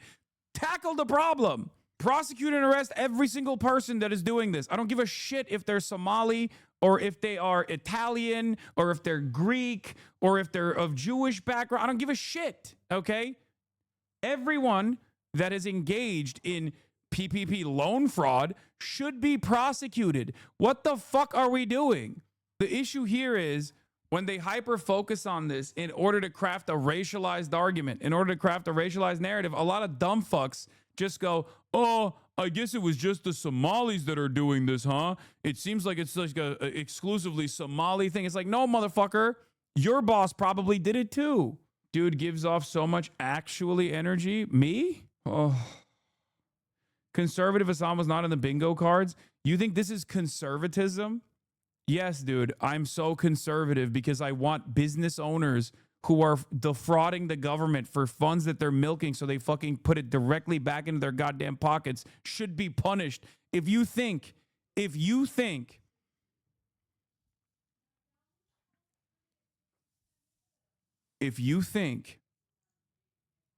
that businesses that engage in fraudulent practices and steal funds away from taxpayers without actually utilizing those funds should be punished as a conservative position, I'm the most conservative person on the planet. Okay? Well, we're too busy helping Somalia and perhaps the Somali terror group Al-Shabaab. So now, into effect in Minnesota with the new year, you now have paid leave program, and it includes up to 12 weeks care for newborn or sick family members, 12 weeks for serious illness, capped at 20 weeks per year, and separate from existing parental leave that can run concurrently. So things are going to get even more lenient in Minnesota legally, let alone if you want to abuse the system. You guys ready to pay for this? Oh, we've been warning them about how bad this rollout's going to be. And one thing that people don't know, you can designate one person annually as the person you care for. So I can designate my uncle living in Florida, go on vacation, and it's up to your employer to investigate whether you're really caring for that person or not. Wow. Like, that's just... There's no guardrails. It's going to be ridden with fraud, just like we see in our other systems. The honor system is not the best Greeks and Italians, but not Turks. Yes, Turks too. way to distribute all this money. We got to look into Maine, Washington State, as well as California, and hopefully that's on the agenda. But you have your hands full over in Minnesota. State House Rep Nolan West, thanks so much. I'm Steve Doocy. I'm Brian Kilmeade. It's great. Brand new insights today into the health of President Donald Trump. All right, we're going to talk about Donald Trump dying, okay, potentially. He is obviously the healthiest any president has ever been. No other president has been just as healthy. No one has ever come close to the level of health demonstrated and the physical fitness demonstrated by our big, beautiful president. Let's be real, okay? Let's be real.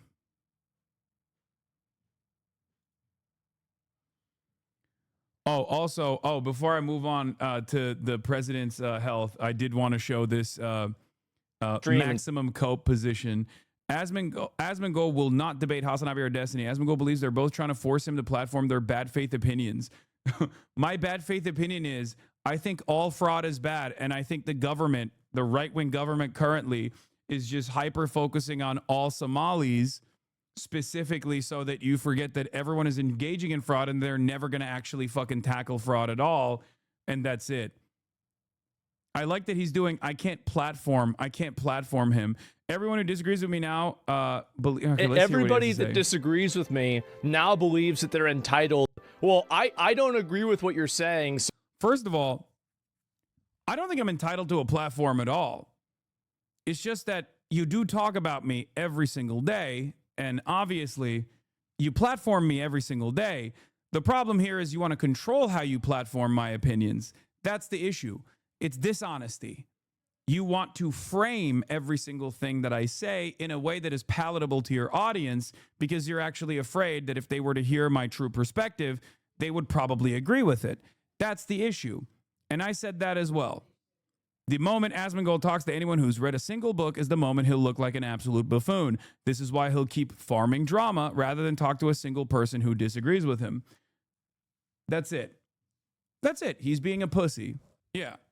He wants to consistently debate a negatively framed version of me that he can control. If he were to have an actual conversation with me, the moment that he says, yeah, you actually want the Somalis to do fraud, I'd be like, no, arrest every single Somali person that is engaged in fraud, just like you should arrest every single person that is engaged in fraud. And then all of a sudden, that falls apart, right? Because you can say Hassan wants Hassan wants Somali fraud to continue. You can just say that with ease and your audience will believe you. Why should they not believe you, especially if they've been negatively framed against whatever my position is over and over again through the daily fuck Hassan compilations that you're engaging in. That's it. So now you have to come on my stream and talk to me. No, I don't think so. I don't think so. It's not going to happen. Why would I do that? And also, these people get so fixated and so mad about the fact that I don't want to do this. Why would I play into your game? Why would I do something? Yeah, he's like, why would I play into your game where we have a conversation and you actually show that I don't really know what I'm talking about? That would make me look very bad.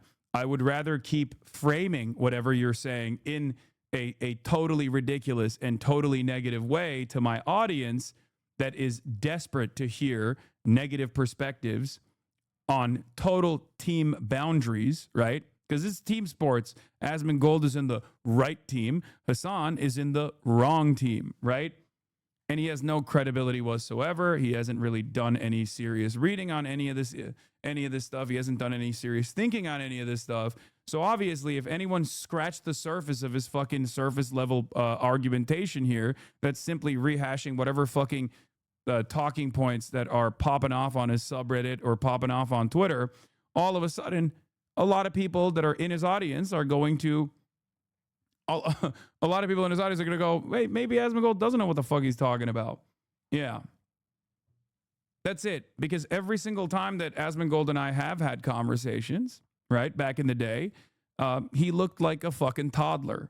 I will admit, however, it did make me think because of his openness to having any sort of conversation like this.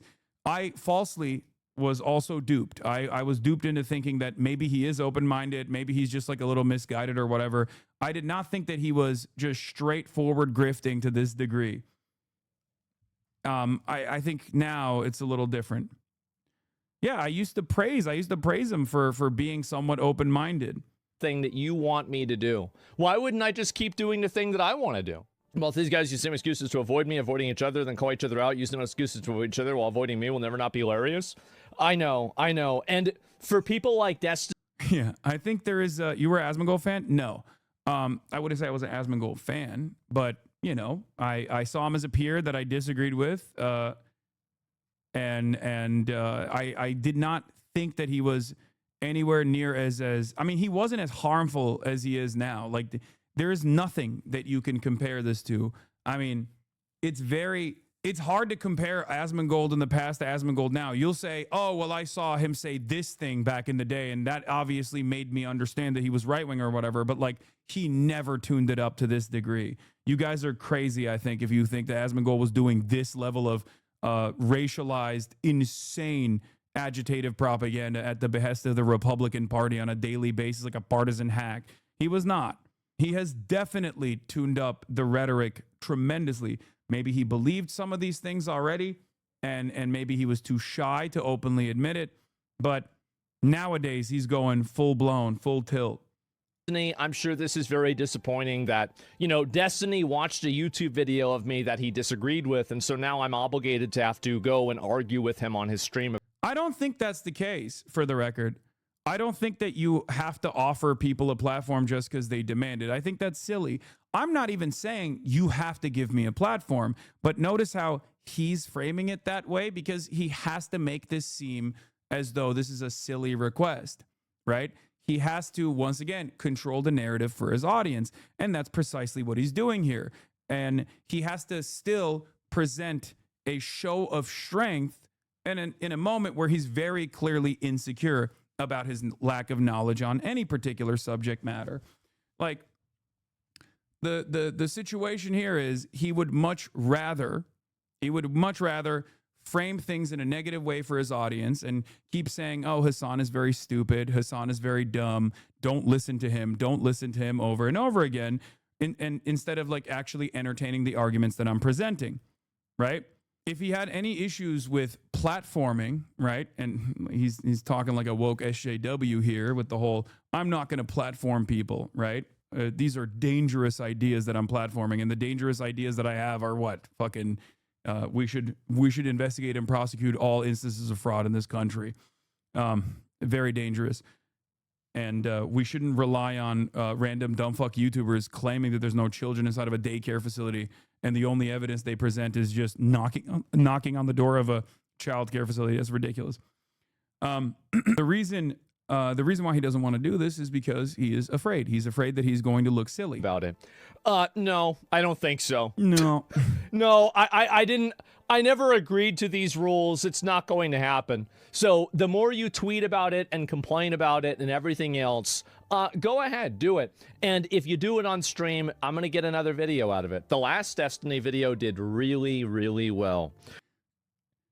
He's like a petulant child who, once again, is running hot on this newfound influence that he has gathered. Okay, just full blown, openly admitting to grifting too. I'm not gonna get pissed off and reward him because he loves being like, oh, I've killed him, I've destroyed him, I've trolled him so hard he got really mad. I think this is ego. That's what it is ego speaking. It's like, no, I will not be platforming you. Guess what? Because I'm popping.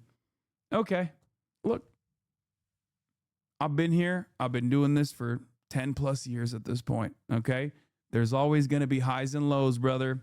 There's a boomerang to this stuff. When woke comes back and you have to shut down some of your reactionary takes, it'll come for you.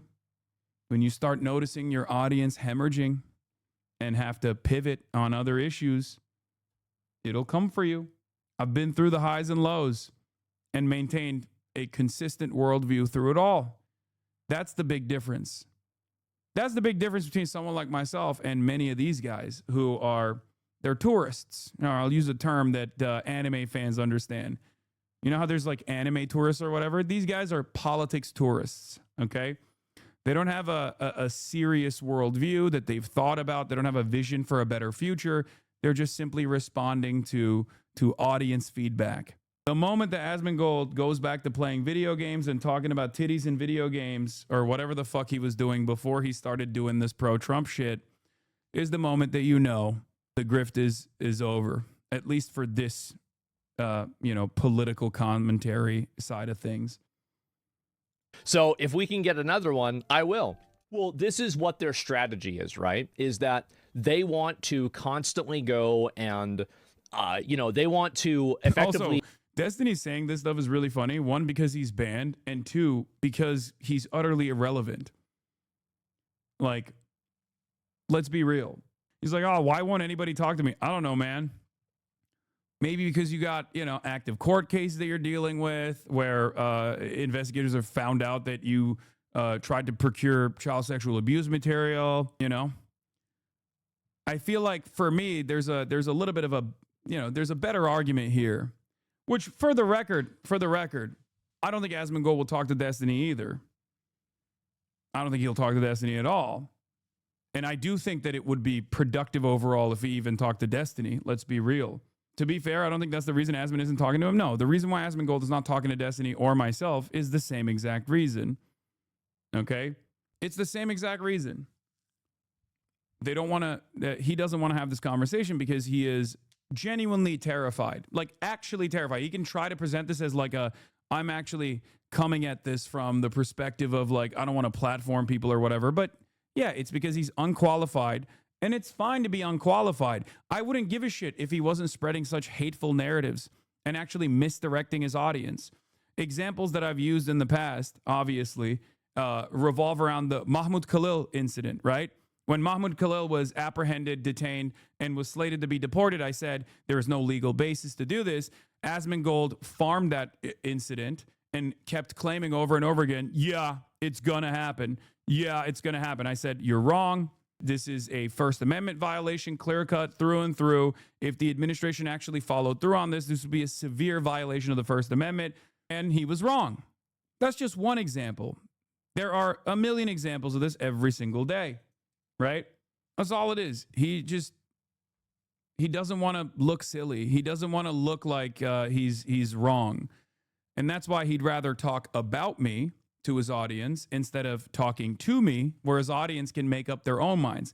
It's actually also somewhat insincere. Like you're basically saying you don't trust your audience. You don't trust your own skill. You don't trust your own knowledge, and you don't really trust your audience to make up their own minds either. You have to keep it compact. And before Destiny says, oh, Hassan, you do the same thing, brother, with the exception of talking to someone like Destiny, I do actually talk to right-wing commentators with regular frequency. You've just lied to your audience and claimed that I don't do that. I talk to right-wingers all the time. I do not shy away from the open discourse. As a matter of fact, I'm trying to talk to this right-winger right now. Try to bully you into talking to them so you give them a platform and allow them to spread whatever they want to say, right? I'm trying to bully Asmongold. Yeah. He would rather debate a clip of yours as he's doing right now. Let's see what he's doing. Let's see. So I was on Instagram, and so people are making, they said my 2026 gonna be like, and they're making fan cam edits of AI generated montages of Jeffrey Epstein out on, like, you know, ski boats on an island with a bunch of rich friends and stuff like that. And like, they're actually trying to create an aura for Jeffrey Epstein. I think he's just farming. He must be just farming like the people that are looking for anti-Hassan clips, because he's not even talking about me in this situation. Let's see what he said before. Jesus. Look at all he is. Look at Hassan meat riding Asmongold for the 300th day in a row. Does it feel like the walls are closing in a little bit? Hassan says the walls are closing in for Asmongold after his Minnesota childcare coverage. Does it feel like the walls are closing in a little bit on your daddy? They're K-pop stands. At least K-pop artists are hot. You're over here standing for this creature. Yeah. Yeah. He has no argument. Yeah. That's why he just calls me ugly. When he calls me ugly, he's calling you ugly, chat. He's calling everybody ugly. He's just like that jock on your daddy. What is this? Look at Hassan meat riding Asmongold for the 300th day. He and his community will cut parts of your answer and turn it to his advantage. Bet. Yeah, I know. I don't give a shit. They do this every fucking day. The reality of the matter is, it is pertinent. It is up to the individual, okay? I have confidence not only in my worldview, but I also have confidence in the minds of all these people that tune in. Eventually, for every 10 people that tune in for more Fuck Hassan content, there's going to be like 3 people that will go, let me go see this for myself. Okay? Let me go see this for myself.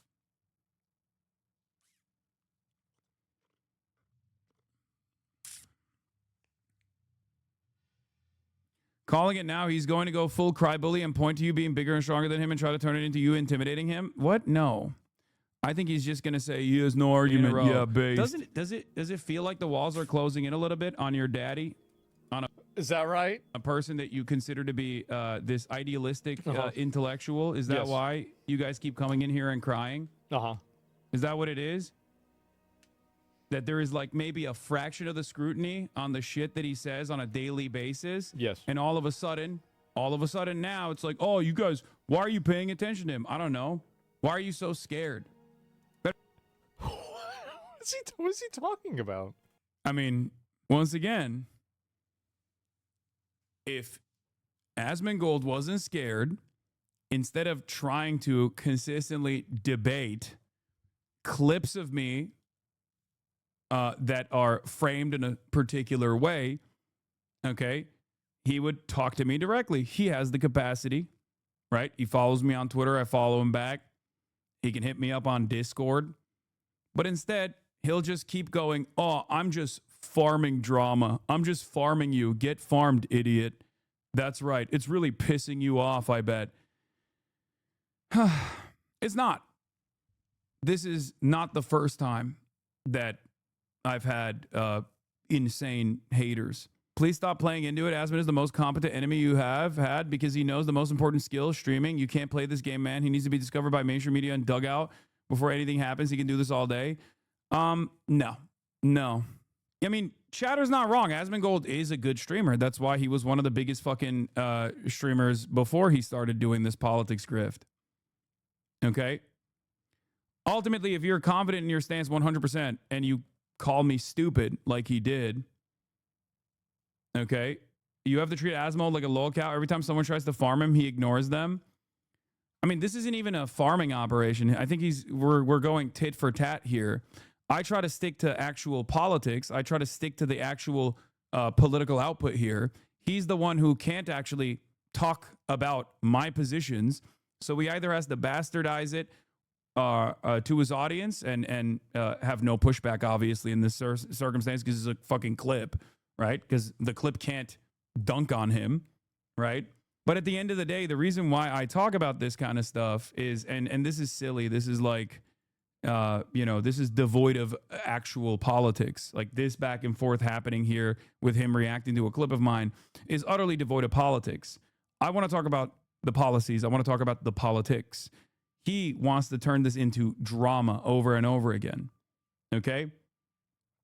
But the reason why this still matters, the reason why this is still significant, even though people will go, why are you doing this? Who gives a fuck? The reason why this still is significant is because, I mean, look, guys, Elon Musk is highlighting Asmongold's positions, right? He's highlighting Asmongold's positions. Like, clearly, these things do have impact in terms of changing people's minds. If you don't, like, people didn't used to do this when I talked about Ben Shapiro every single fucking day when Ben Shapiro was popping, right? People don't do this when I talk about Tucker Carlson. But when it comes down to Asmongold, you get really sad and you get a little worried because you kind of understand that Asmongold's audience will consistently cyberstalk both myself and even my fans and keep fucking spamming slurs and whatever the fuck, right? But like, you still have to deal with it. I mean, these guys are not going to go away. Woke is not going to make a magical comeback, okay? I think some of you basically think that this kind of stuff is just going to go away and people are going to get too annoyed with it and they're going to speak out. Someone has to have the confidence to stick their neck out. Someone has to actually lead the way, okay? It doesn't happen overnight. It doesn't happen magically. The pendulum does not swing unless someone is actually trying to swing it back. That's it. A lot more popular and overemphasized on the internet that it's actually a narrative that is gaining momentum or popularity still, the anti-immigrant stuff that he's doing. It massively is. It tremendously is. If you think that the average American sees a bunch of Somalians living in $1 million house and then yelling at somebody whenever they ask if your home daycare is able to accept new people and they're speaking in a language that's not English, if you actually think that like most Americans are like, oh my God, I love this. This is so good. The only people that are doing this are circle jerkers in Hassan's orbit. Nobody else thinks this.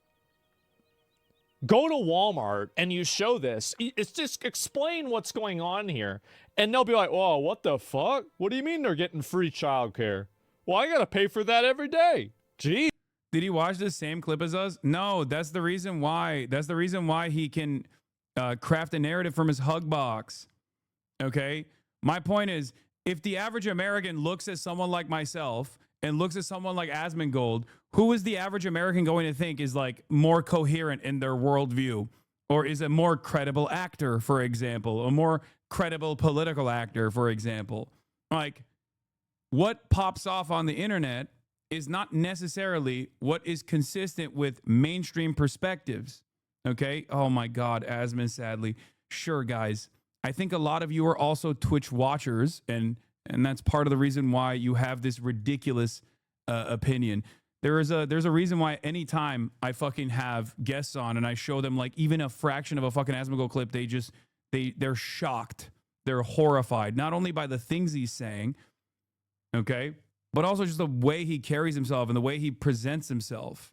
There's a difference between people getting duped into believing that only Somalis are actually doing fraud in America or whatever and developing a reactionary position, which I'm trying to combat right now, versus the type of shit that he says. The average American hears someone go, these are parasitic third world, these are parasites from the third world that must be forcibly deported. Yeah, there's people who like that kind of sentiment. They're in fucking Klan rallies, okay? That's it. That's it. That kind of narrative is much more popular online than it is in the real world. That's it.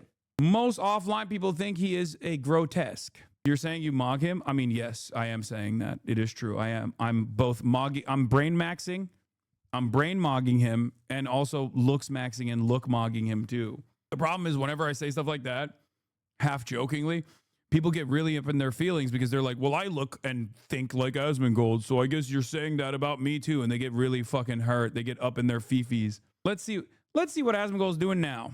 Media. Yeah, exactly. And so that's the reason, I don't know, just and Comcast, this is your legacy. This is your life. This is right now. Wake up, Hassan. Yeah, you're right, brother. Wake up. I know when politicians come on the stream, they're like, wow, dude, all the fucking weirdos that are spamming these memes, they really got to me. None of the guests have ever heard the Bloodwall story and have gone, oh, that's dope. This is what I mean. This is what I fucking mean. Look, argue against my positions, okay? Argue against my politics and my positions. I'm willing to entertain arguing specifically against your policies and your positions. We don't have to talk about the blood wall. We don't have to talk about how you carry yourself, how you present yourself. We can simply talk about the impact that your commentary is having. But he can't do that, which is precisely the reason why he has to do this shit over and over again. That's it. And there is an audience. There is certainly an audience. There is certainly an audience that is demanding this, like, oh yeah, do more fuck us on content. Do more fuck us on content. And he's just going to keep trying to farm that and then cut another YouTube video and be like, yeah, Hassan is actually really frustrated with me. Okay, you can keep doing that all day, every day. But you're fucking terrified to actually have an adult conversation with another adult who knows what they're talking about. That's it. Why would he argue about your positions if the point is to debase you and get you to endlessly stoop down to his level? I think part of the reason why you guys don't understand this kind of shit or what the necessity for this is that, sure, we're doing a lot of like adult commentary here, but every now and then I have to address some of this stuff. And the reason why I have to address some of this stuff is because this shit works. You have to sometimes, get down to their level. Okay? I know you are brilliant and you want me to only talk about theory or only talk about the news and never actually get into the dirt, okay? I get it. I understand. But you have to understand there's a funnel here. And more consequentially, it's not even about like what he's doing where he's like talking shit about me, but it's actually the propaganda that he's putting out where he consistently presents a one-sided narrative. You have to address it. I have to address it. Someone has to address it. Especially when he refuses to entertain any sort of disagreement. And instead of actually having, like, can you imagine when Asmongold makes a point, and it's a wrong point on another political issue that he's getting wrong. If I were to turn around and immediately just be like, oh, well, you look like you smell bad. That's it. Instead of actually addressing why he's wrong, yeah, I'd be doing what he's doing. I do both. I make those jokes as well. But also, the main function here is that I try to tackle his argument.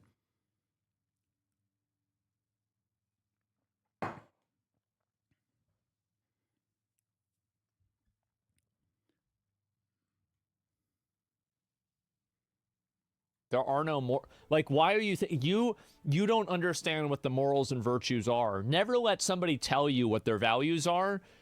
Let them reveal them to you through their actions. And that's really what's going to give you an indicator on whether somebody is doing something or not. Remember very clearly, corporations bending over backwards to the annoying, loud, mentally ill people on Twitter.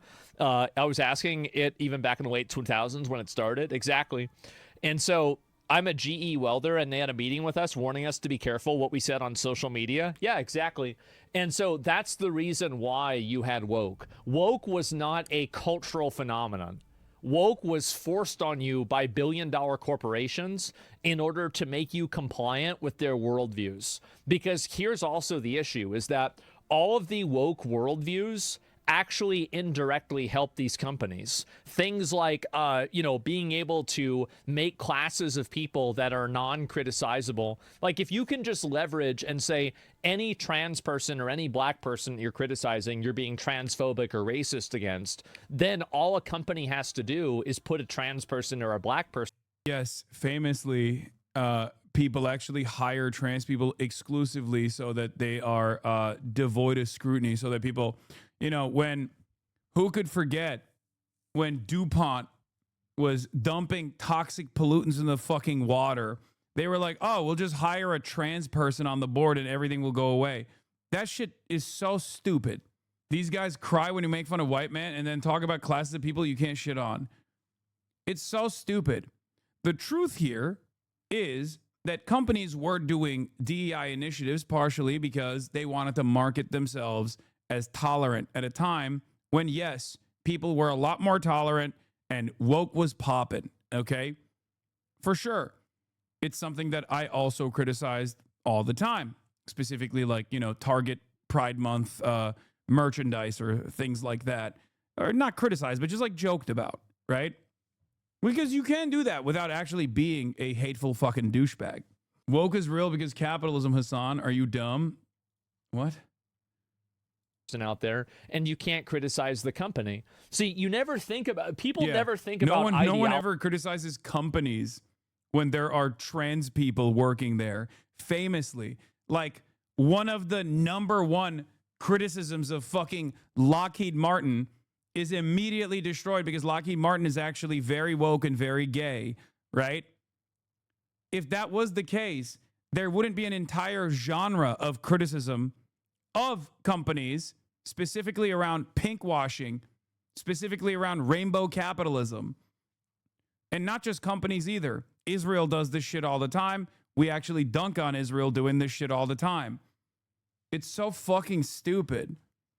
Like, this is the reason why he can't have I rarely ever look at like his full argument on anything.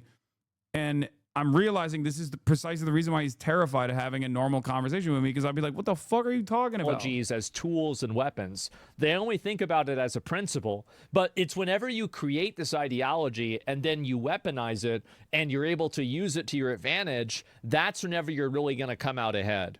That's what's going to happen. What company has done that? I think a lot of companies have. Look at what happened. A chatter asks, what company has done that? A lot of them. With Bud Light. I mean, they tried to do that. It just didn't work. Bud Light hired a trans executive. Bud Light sent one can of beer to a trans content creator, and all hell broke loose. One can. People got one canned. And it was apparently so fucking impactful that Asmongold is still talking about it. Brilliant.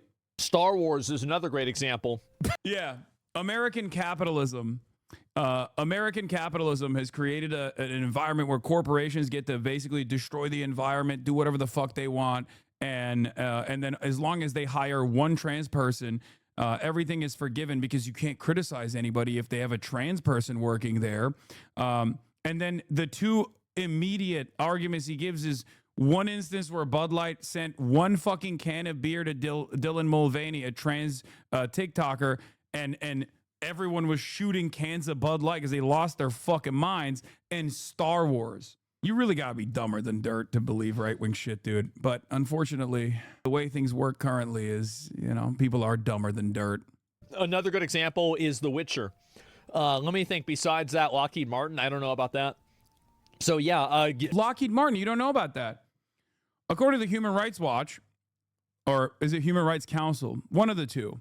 Lockheed Martin is one of the gayest companies out there. The reason why a chatter brought up Lockheed Martin as an example is because it's one of the most common examples of rainbow capitalism that people actually shit on. Okay? Lockheed Martin's entire output is inventing new ways of murdering brown children overseas. Okay? It is a deeply unethical business. It is a firm and committed part of the military-industrial complex that dictates more and more funds be allocated to them. And that obviously plays a big role in American militarism all around the globe, right? And yet every single person shits on Lockheed Martin. And they also go so far as to shit on Lockheed Martin's like pro-gay, pro-LGBTQ initiatives. Because everybody, at the end of the day, understands that none of that fucking matters. Hope you know you're making shit worse acknowledging this motherfucker. The amount of times he's criticized you talking about him, this only feeds into that. You're right. I should ignore the guy who is making the dumbest arguments to 45,000 people right now. I should just ignore him and it'll go away. Brother, for like the last year, I barely talked about Asmongold. Only as of late have I started talking about him more frequently. And that never really stopped him from demanding that I get deported, demanding that I get arrested, demanding that the FBI persecute me, prosecute me, all this shit, calling me a fucking terrorist over and over again, demanding I get deplatformed over and over again. Like, you think any of this stuff matters? No, of course not. Someone has to fucking debunk the idiocy coming from this guy. Gillette, yeah, exactly. And so they put somebody as a figurehead up there that is part of a minority group in order for them to subvert all of these people's perception. And then instead of making them think, yeah, well, look at all these examples, right? People are just coming up with them nonstop. So now you can't criticize these types of media because you're now having to support it because of the identity. And that's what's happening. And that's my whole point of what I was trying to get at. So yeah, and best way you've articulated this, keep saying it this way. Yeah, and on top of that, wait, I'm sorry, what? Well, look at all these examples, right? People are just coming up with them nonstop. So now you can't criticize these types of media because you're now having to support. Brother, saying Star Wars sucks because it has like, I don't even know what the meta is with Star Wars. Is it because like there's like a black character in it or something? What the fuck were these guys crying about? Because like saying Star Wars sucks is fine. Everybody says it. I say it all the fucking time. But if you turn around and you cry because you saw like a black character in Star Wars, then yeah, of course people are going to dunk on you. They're not trying to cancel you or anything. They're just making fun of you. Making fun of you is not a cancellation, okay? Because that one lady got fired or something. Oh yeah, the fucking Gina Carano. Right? Is that what it is? Is that the reason why they're I don't even know what his gripe with Star Wars is because I don't really give a fuck about Star Wars in general. Okay? Black people and women leads. Okay, yeah, that's I don't know. Maybe that's Asmongold's point. Instead of inventing what his points are here, I'm just, because I can't fucking talk to him. I'm not going to invent whatever his perspective is. I'm just referring to the most common ways in which people have like criticized Star Wars. With the exception of Andor, I don't really fuck with Star Wars at all as an IP. I think KOTOR is one of the greatest Star Wars IP related works of art that's out there. Knights of the Old Republic. Shouts out to the new game that's coming out. But as far as like the wokeness of Star Wars or whatever, it's not even remotely relevant, in my opinion, to media criticism. I think it's very, very stupid to constantly cry about this, to constantly complain about this. Okay, I like Andor. I like Knights of the Old Republic. I don't really give a shit about the rest of the Star Wars franchise. And it does seem to me like a lot of the fucking nerds online who happen to be right-wing constantly complain about Star Wars because they think it's woke or some shit. I don't know. But none of that is creating an environment where like a work of art or some kind of IP is not worthy of any sort of criticism whatsoever, or an actual corporation putting up a shield, a defensive shield against like, I don't know, poisoning the environment or filling the things that we consume with like microplastics, or lobbying the government to consistently go out and fucking bomb countries overseas and demand more subsidies from the government. None of those things. Like, it's not a valid criticism to be like, oh, no, I can't actually criticize this company. I can't criticize ExxonMobil for destroying the planet because they have gay people working there. That's not a real thing, okay? You invented that, okay? You invented that criticism, and I don't even think you can point to anyone who is sincerely making that argument. If someone is sincerely making that argument, I'll be the first to fucking joke about that and dunk on them, as I have time and time again. As a matter of fact, one of my famous intros is literally more women drone pilots from Vika's Music, which actually directly makes a joke about pink washing and white feminism, and how certain rad lib tendencies are actually used as a silly deflective shield that most people are aware of, that most people actually don't entertain at all. Look up at the vast sky and hear an awful sound.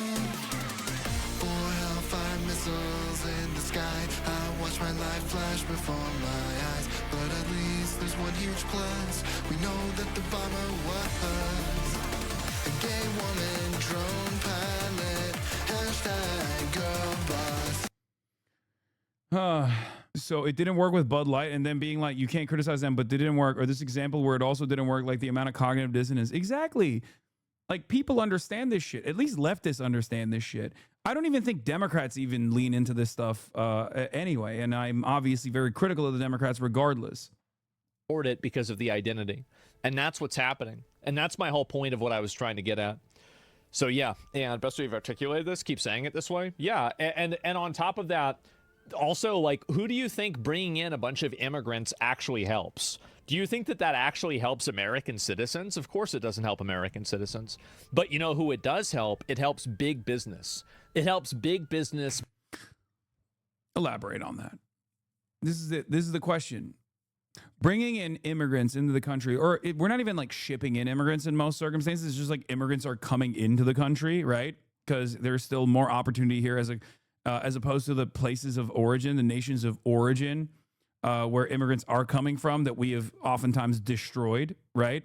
But immigrants don't actually come here as a monolithic force or as a parasitic force in general. They come here in the same exact with the same exact mindset that Asmongold's great grandparents did, right? They wanted a better future for themselves. That's why they came here. They thought there was a lot of opportunity here, and that's it. It doesn't change when someone is like coming from the Latin American continent, the South American continent, or coming in from Germany, or wherever the fuck Asmongold's parents, like great grandparents, immigrated from. Okay, and yes, immigrants do actually help this country. Immigrants are the reason why immigration is perhaps the most redeemable aspect of the United States of America. It's the reason why America has been such a dominant power all around the world beyond the endless imperialism. Okay, immigrants are the reason why the United States of America have not fallen into the same issues that many other developed countries have fallen into in terms of aging out their population. You're trying to explain the concept of brain drain to someone who doesn't shower. I know there's also that element too. Obviously, like when you have a steady flow of migration coming from other countries, some of their top earners, some of the people that have the highest educational attainment are actually coming to the United States of America. This benefits America endlessly. That's precisely the reason why so many of the products that every single American consumes, that we consider to be like tremendously innovative pieces of technology, have come because or have been invented by immigrant workers working on publicly funded research programs. Like, it's ridiculous. This argument is ridiculous, and it's also un-American. Okay, it is the most American thing. The United States of America was developed as a settler colonial enterprise on the backs of continuing chattel slavery and doing indigenous genocide. But everything past that point has always been immigrants coming here nonstop and becoming American. So when people actually take this anti-immigrant stance, it's like the most un-American stance you can have. There's always obviously been people who have cried about new migration patterns, right? Italians, they're coming in, they're parasitic. The Irish, they're coming in, they're parasitic. Jewish people should not be allowed to come in, they're parasitic. All this stuff, right? Polish people, Greek people. And slowly but surely, all of these groups have firmly become a part of America, so much so that when you're like 4, 5, 6 generations removed from the nation of origin, you don't even think about where your background is from unless it comes up in a conversation. You're just American. And that's the same for migrants coming in from the South American continent as well. That's it. And as far as like, oh, this doesn't benefit anybody, that's also ridiculous, right? Not only are migrants playing a formative role in publicly funded research, but they're also playing an incredibly important role in the productive forces in this country. Okay? They're working just like everybody else is working. That's it. Big corporations and billionaires and the business ruling class. Those are the people that it really helps. So what they did is they poisoned the Democrat Party with identity. Yeah. As far as this being beneficial to big business, he's not wrong. It is beneficial to big business. It's only beneficial to big business, however, if the new coming immigrants are considered second-class labor, second-tier labor. We have a two-tier labor structure in this country: undocumented workers and documented workers. And undocumented workers are oftentimes used as a mechanism to displace the existing documented U.S. labor force. It is used by big business as a way to depress wages overall. This part is correct, okay? But the solution to that is not to continue the disposable two-tier labor structure or to engage in mass deportation and concentration camps for anyone that we've determined is not white enough, right? The solution to that is actually to document the existing labor force across the board with conditional amnesty measures, which are very popular, by the way, even though they're never discussed by the Democratic Party, unfortunately, okay? Then allow them to participate in the labor union collective bargaining process. This will automatically increase wages. It is the only way to actually have a long-term solution to what can be seen as a problem right now, a problem that only benefits big businesses. It is also ironic because he'll take an anti-big business stance here while simultaneously benefiting the bottom line of these big businesses, because consistently shifting the attention back to the undocumented laborer as though the undocumented laborer is responsible for the system and not the fucking capital owner is entirely beneficial. It's the work of capitalists to draw enmity towards those who actually have the exact same class position as you, who are working for pennies on the fucking dollar, right? To say, oh, they look different than you. You should get mad about them. They look different than you. They don't know your language. You should hyper focus all of your anger and animosity towards them. This is an incredibly beneficial take for all of these big businesses, and that's precisely why the wealthiest billionaire on the fucking planet is highlighting Asmongold with regular fucking frequency. But none of that actually causes people to go, wait a minute, why is Elon Musk actually consistently promoting Asmongold? Who is more big business than fucking Elon Musk? Elon Musk is the pro-capitalist forces personified, right? He's the wealthiest billionaire on the fucking planet. What are we talking about? He just keeps posting this clip over and over again. Popular streamer Asmongold calls for the denaturalization and deportation of entire Somali families over Minnesota fraud. He also wants Tim Walz charged with treason. Do you? Do you think Elon Musk is actually anti-fraud? Elon Musk would not be the wealthiest billionaire on the planet if it wasn't for unlimited subsidies that he's gotten from the government and demand more of it with regular frequency. That's a big part of how he has made his wealth, okay? This is a distraction that benefits people like Elon Musk. This allows people like Elon Musk to basically turn around and say, it's not me. I'm not the one who's fucking your life up. As one of the wealthiest motherfuckers on the planet, the wealthiest motherfucker on the planet is actually the random Somali people that are fucking your life up. And a lot of people, unfortunately, fall for it, okay? If Asmongold was truly anti-big business, right? If Asmongold truly was anti-fraud, or if he was truly anti-big business, he would recognize that big business thrives when you develop enmity towards those who don't look the same as you, right? And then you justify this two-tier immigration system. You continue this two-tier immigration system. Because the reality of the matter is, these guys are not more racist than they are capitalist, okay? There are some who are more racist than they're capitalists, but for the time being, Donald Trump, once again, as I correctly predicted last year, when I said he's not going to do these mass deportations in the way that he claimed he was going to do, because it's obviously very harmful to capital interests. So he's not going to do that at all. He's just going to fucking do a couple deportations. And, accelerate it, obviously, and strike fear in the hearts of migrant communities in this country. And then eventually people are going to get frustrated with that. And that's precisely where we're at right now. But the reason why he wasn't going to actually do mass deportations and mass exile in the way that he claimed he was going to do is because it would destroy the entire American economy. And I promise you, the moment that you can't get your fucking treats for the same price point that you're comfortable getting them, you would revolt. But nobody wants to think about who's picking those treats, okay? Who's picking those crops at the farms? Who's playing a role in building these buildings all around the country? The correct way to solve this issue is to ensure that there isn't a two-tier immigration structure, because a two-tier immigration structure, as long as there's hatred towards undocumented migrants, is what is beneficial for these companies, because at the end of the day, they understand that they're never going to get punished for hiring undocumented workers. That's the whole point of the system. The whole point of the system is to hire undocumented workers and then shit on them over and over again, so no one actually fucking decides to document these people, okay? Because if they do, then their bottom lines are going to be in threat. They're going to be under scrutiny. The system is designed this way.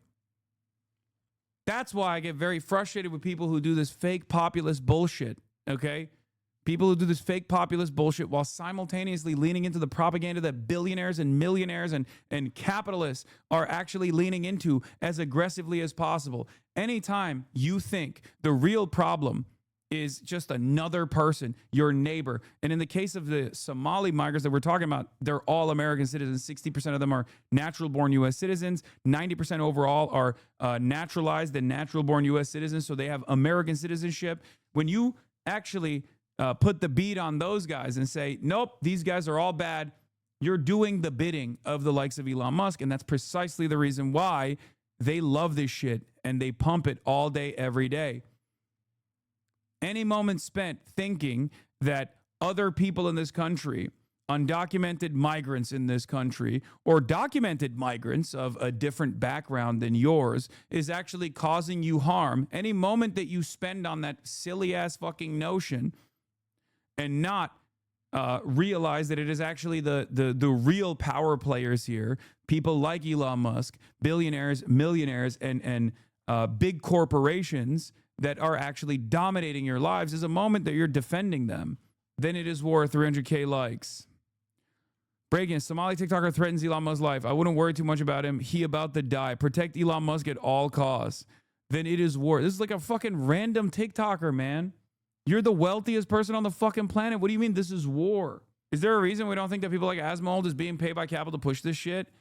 No, there are always going to be useful idiots in general, or not even useful idiots necessarily, but useful idiots that know, useful idiots that that know that there is a lot of clout that you can gain, a lot of prominence that you can farm off of this when you have the wealthiest person on the planet who owns his own social media platform promoting you. When you say stuff like this, when you play along with their goals, when you shift people's attention away from the corporate oligopoly, constant corporate consolidation, endless amounts of lobbying, endless amounts of subsidies that they accrue as a consequence of endless amounts of lobbying, and you just redirect that attention back to random people, your neighbors, your communities, and decide whole cloth that every single person, okay, every single person that is coming from like a Somali background is actually engaging in some level of fucking fraud. It makes the real fraudsters get away with it in broad daylight.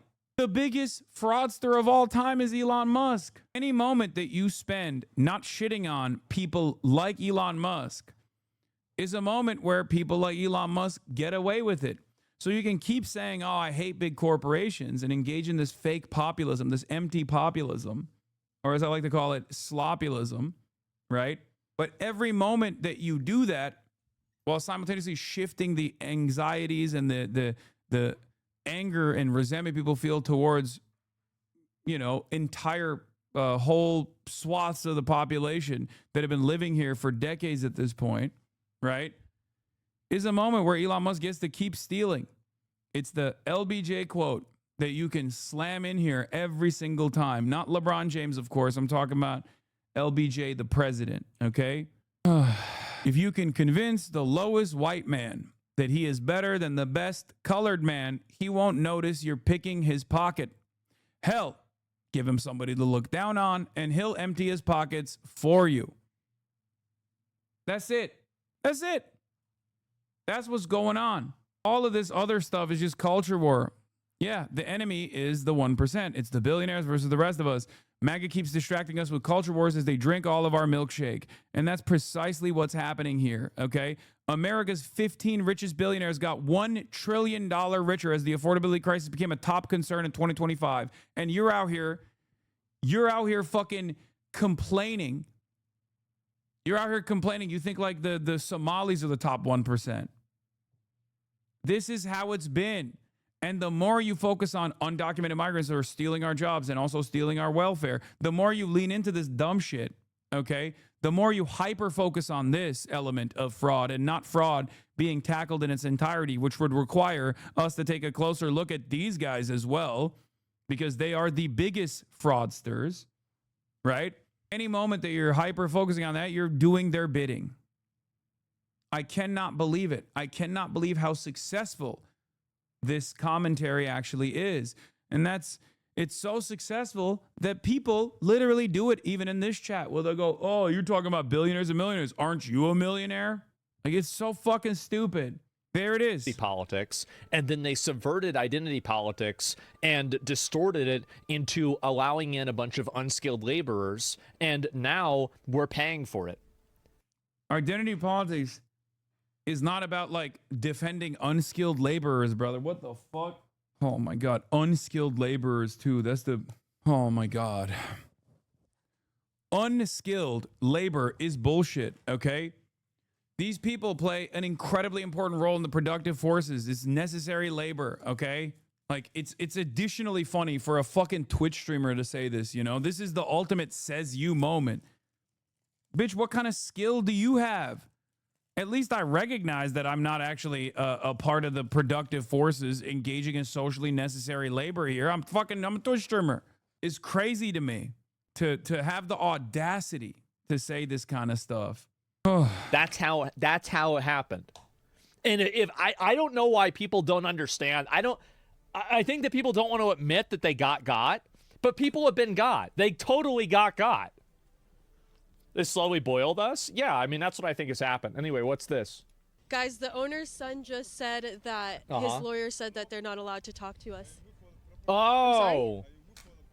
Oh, I forgot they have the signs up because they can't figure out how to change the letters.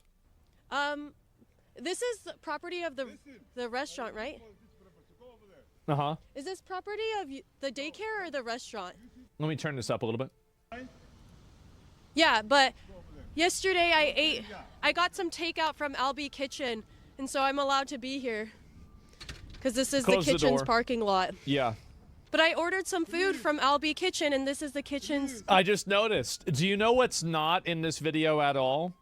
There's no parents walking to and from the daycare at all. I know this is just a 1-minute video, but it's important to keep that in mind. Parking lot. No kids. Oh, you're the again. owner? Please go over there. Are you the owner? Uh-huh. Go over there, please. Are you the owner of the property? Go over there. Oh, okay. Are you also the owner of Quality Learning? Seems like you want to talk. Seems like he wants to talk. He must have. It must be lonely just standing there, yelling at people all day. Yep. I think he does want to talk. I wonder, what's the border? Can I stand here? This response applies to Asmin's ideology. You don't need to engage with other people if you don't want to, according to him. Yeah, of course. But when the person is of Somali background, obviously then harassing them and loitering around their property alongside hundreds of other fucking clout goblins is totally appropriate, totally valid. Don't do anything. Is this Yeah. okay? Can I be right here? They covered the sign? Did they really? Let me see. What a bunch of fucking retards, man. Oh my God. Is this okay? Can I be right here? Yeah, why am I not surprised? Can I stand here? This is just for views? It is just for views, but I do think that... Isn't it weird that... Where's the senior citizens? Oh yeah, we just watched him do this. Clicks on video. Yeah, dude, this video makes a pretty good point. Yeah, that's pretty true. Pause the video. What he just said is really true, actually. Unpause and nods along more. Yeah. People who watch and donate money to this nonsense need to be culled. Yeah.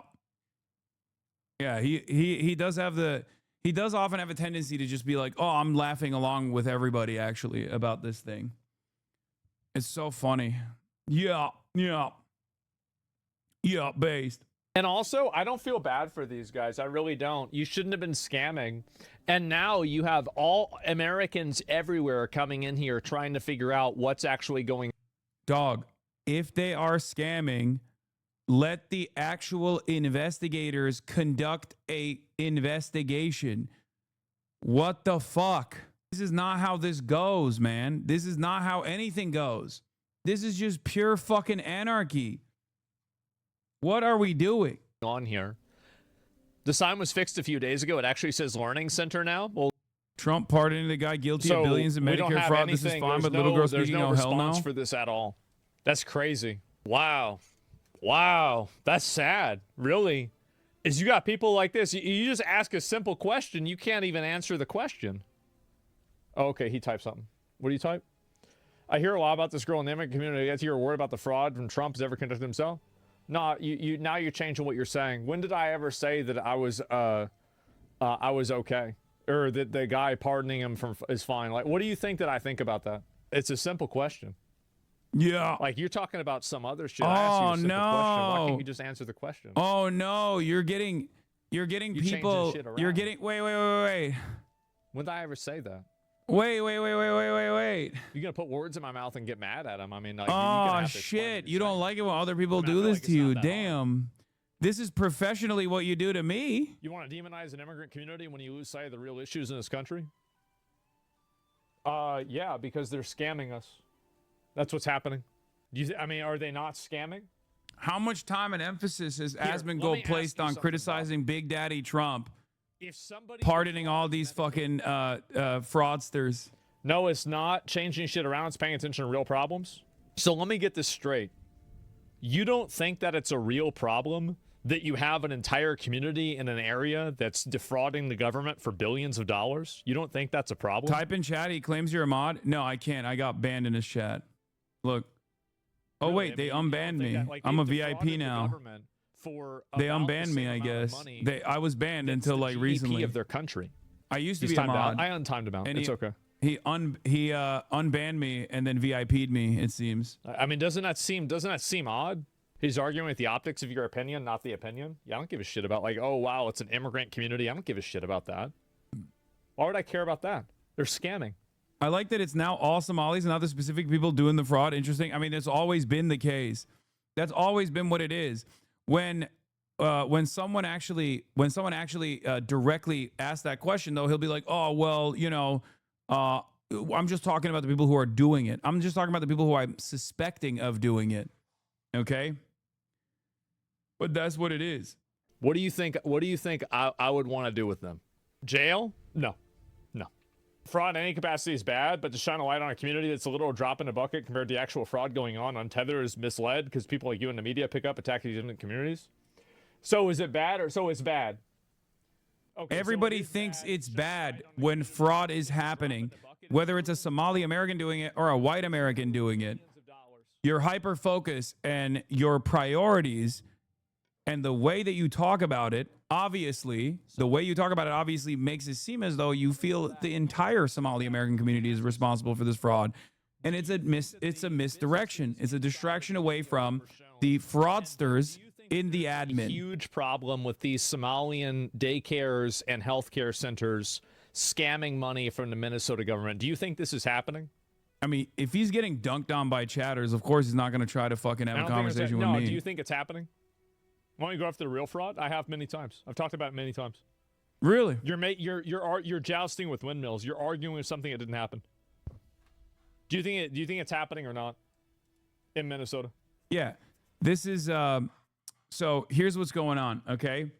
As soon as he is asked about his positions, he has to back into a much more reasonable position. Yes, fraud has taken place. Yes, the defendants in an ongoing fraud investigation were Somali Americans, right? This is true. This is real. Except what has been going on for the last 48 hours, for the last 76 hours in the media cycle is not specifically the investigation that took place. It's the notion that every single Somali is responsible. Every single Somali business is victim to unlimited harassment now. Of other communities doing and the he same just keeps thing. shifting So, back and for forth example, when to you try to see present an argument that it's actually the grifter third worlders that are parasitic, that are just here to steal American funds. Yeah, there's fraud in every answer agreement. You're right. You're totally right about that. Most definitely. That also includes the immigrant. No. And this is also not. Let me go back, and I want to make sure that we get this nailed down.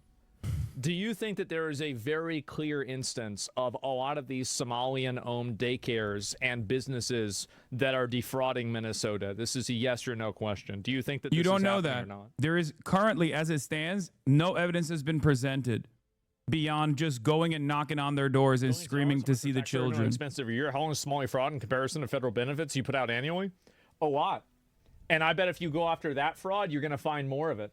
The real question in this circumstance is, do you have any hard evidence as to all of these businesses that are being visited that are engaging in a type of fraud that people are claiming they're engaging in? As in, there are no children there, there have never been children there, they're simply lying about the head count and doing it so they can get money. No child is ever being taken care of. It's simply a way to make money. At all. That's why whenever I ask you, like, is this happening, you're reframing my question and then answering something I didn't ask. So, no. What about this? What about that? What about this other thing? Listen, like, I don't like any of it. It's obvious that this isn't a problem. So, yeah, guy's a fucking retard, of course. And wait, that's crazy. Why are the people that are coming after him in his chat infinitely nicer in their back and forth conversation than his fans that come in here? And his fans come in here, they're like, why are you a terrorist, dog abuser, piece of shit? You need to die. And like when he actually has people that call into question his worldview, it's always like much nicer. It's like walking through it step by step. I guess his fans are just much smarter than he is. Democrat That's or a probably what it is. leftist or a liberal, they'd be making excuses for it. They don't give a fuck about it. The only reason why they're bringing it up is they're trying to create an artificial parody. It's the same reason, you remember, like, whenever they started trying, they were talking about, oh, they're going to prosecute Hunter Biden, and, oh, well, we want to make sure everybody's treated the same under the law. But then at the end of the day, on the last day of Biden's presidency, Hunter Biden gets a presidential pardon that's like a blank check for the last 10 years. The reason why is because they were doing that in order to create an artificial parody between the way that Trump was being treated by the justice system and also by the way Hunter Biden was being treated by the justice system. So they only did that as a show. They don't really care about the rules. That's insane. They don't really care about any Donald of this. Trump has So to the infinitely extent that you more engage with them as if they're concerns instances and of their criminality that criticism is legitimate, wasn't even prosecuted because he became the fucking president, as opposed to Hunter Biden. Okay? And I'm not defending Hunter Biden or Biden's pardon at all. Who gives a fuck? Yeah, Biden sucks, and so does Hunter Biden. But the notion that Hunter Biden is like, it reaches the same degree of criminality as Donald Trump, who was a pivotal figure in January 6th, or even the people who did January 6th, who were all pardoned. That's ridiculous. I'm going to pull, you're going to get pulled up too. Let's see what this guy's saying. Do you have any Do you evidence that think there's that's- 100% do you fraud think it's happening, or weird that there's they- some like, do YouTubers you coming think in and that asking to they're see going and kids? there's Not anything saying that there weird isn't about them evidence. asking to see the kids? Is that you're saying this is like some thing about how, oh, well, you're trying to see the kids. Why are you saying see the kids? Do you think that there was anything malicious or problematic or bad, that they had any sort of like weird intentions with trying to see the kids? Yes. You can't roll up to a fucking childcare facility, whether there are children there at that moment or not, and demand to see the children, and then assume that this is like conclusive evidence that there's no kids there. That's manipulation. No, listen to what he's saying. It's okay. There's legit tons of the issues, and yes, I think that. So you think that you think Nick Shirley is like, what do you think? He's like a pedophile? That's not the argument. You think he's like a pedophile? It could be. We don't know. I have just as much evidence of Nick's pedophilia as I do of Nick presenting evidence that these places are doing fraud. Now, later down the line, some of these places might actually be proven to be fraudulent, but that doesn't mean that Nick actually presented any evidence to suggest that they are. You can't just roll up to a child facility, ask to see kids. He could be a pedo. He could be a pedo. I don't know. That's the whole point. I've never known the guy. That's the whole point. He could be a pedophile. You don't know. That's part of the reason why you don't let random fucking random adults into an area where you, as another adult, that is you as another adult is a guardian of the state over other people's children. You don't actually think that. You know that's not true. What? It's obviously not true. But you're just saying it because it's something that sounds bad. It's because you've used the term racist so many times. You've said racist 1,000 fucking times. He never said that. He never said that. Just as much evidence. Was he implying that Nick Shirley had some sort of bad, ulterior, weird, being fucked up intentions? Was he implying that? For these daycares having he obviously no children. Do not allow yourself to be gaslit by people that want to lie presented and manipulate you. For him. It's obvious what Nick you're doing with language. Being and a pedo. Anybody with over a what 90 is it? IQ Zach can Raw, see it. right? It's so obvious. I said that last These chatter wasn't wrong. tricks Nick presented might just as much work evidence for on, these I don't daycares having no know, children as that chatter morons on presented for Twitter Nick being a pedo. And people that automatically already agree with you. Why is it? Your comparison is going to go over his head? No, I mean, seriously. If you believe Nick Shirley provided ample evidence, which is just, you know, his own personal perspective, that these places are fraudulent, then anyone saying Nick Shirley is a pedophile is presenting the same level of fucking evidence. And not only that, but they're also, not only that, but imagine if you went to wherever Nick Shirley was living in, like his home or the place that he works at, with a camera crew and consistently fucking talking about any sort of principle. They don't have any actual argument at all.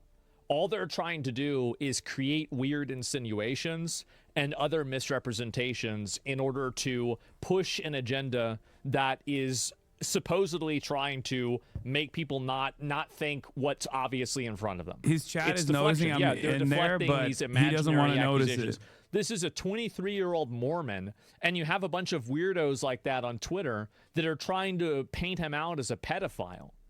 I mean, really, if you take a step back and you think about how deranged and weird that is, it's insane. I'm not kidding when I say this. We have more evidence to suggest that Nick is a pedophile than all of these daycares having 0 children in them. Because we have evidence that Nick is trying to see children inside of daycare facilities with a camera. Okay? That is, unironically, more evidence of Nick's potential pedophilia than any evidence that he has presented about these daycare facilities engaging in the type of fraud that Nick Shirley was trying to claim that they were engaging in. There's like 50 houses of these people that have a daycare, and then you can't enroll any of them.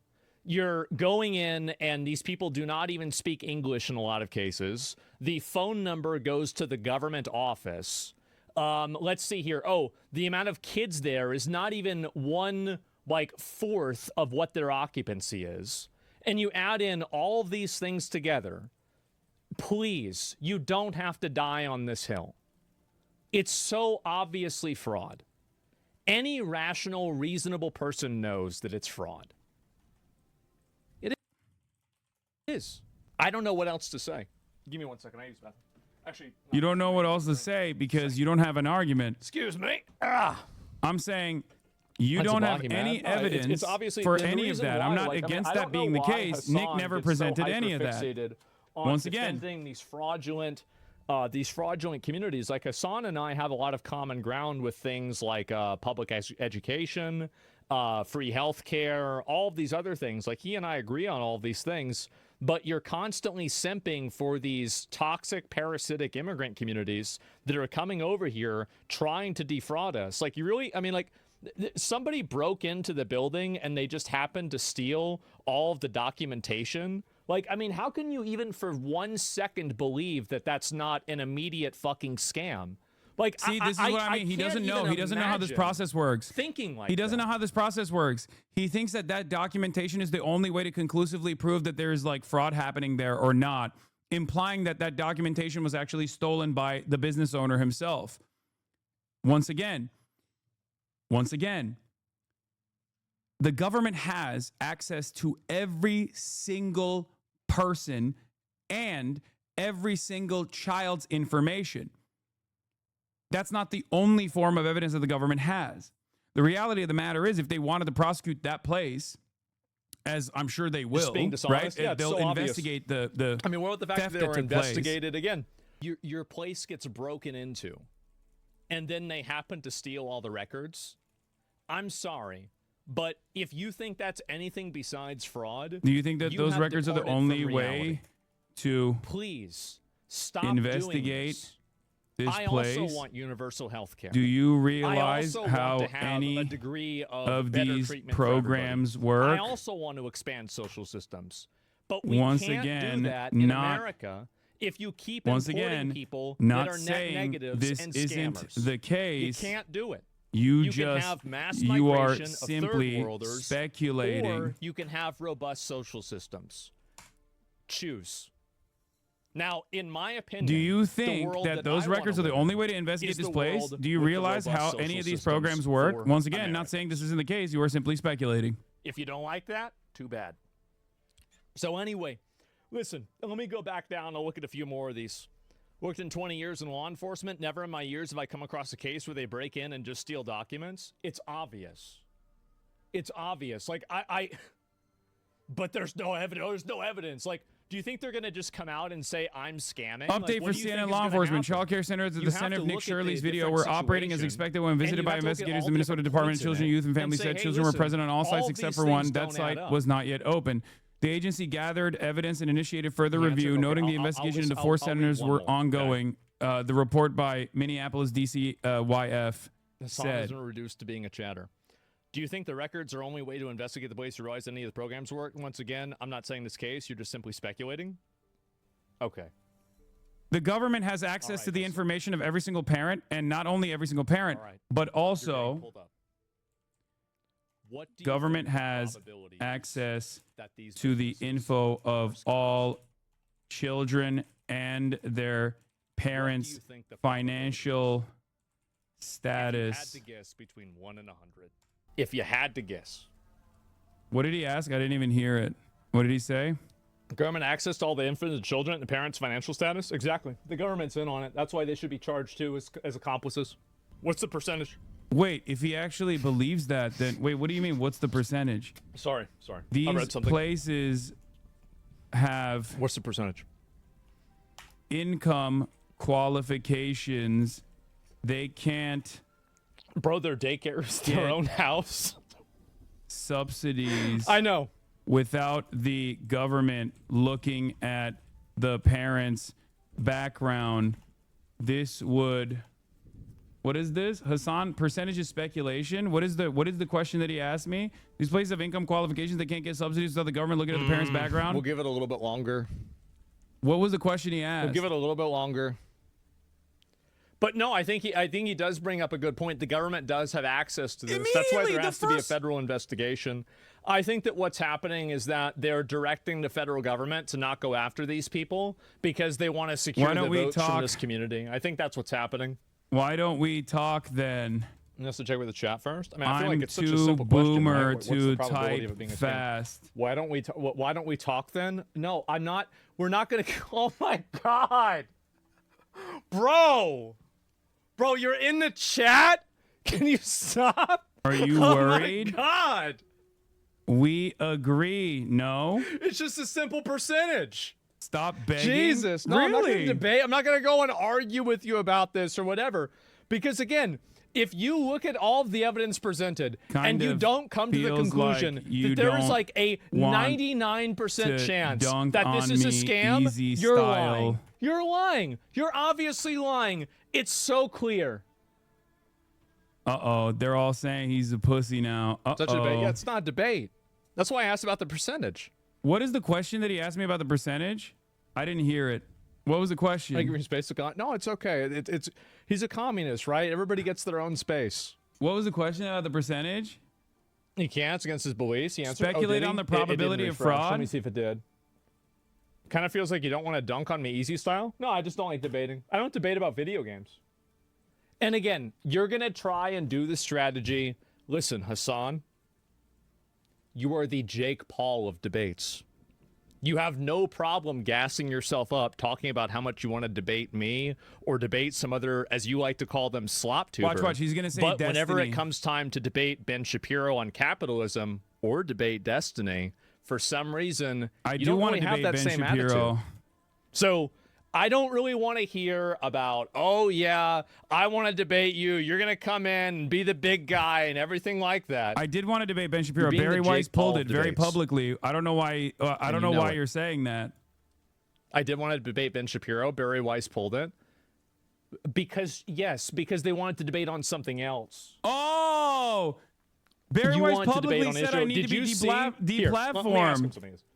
Hassan, did you see what I said about that? I need to be deplatformed. Because I did Lamau. cover it. I talked about it. Did you see it? Barry Weiss publicly said I needed to be deplatformed. Yeah, but did you see what I said? No, I didn't see what the fuck he said.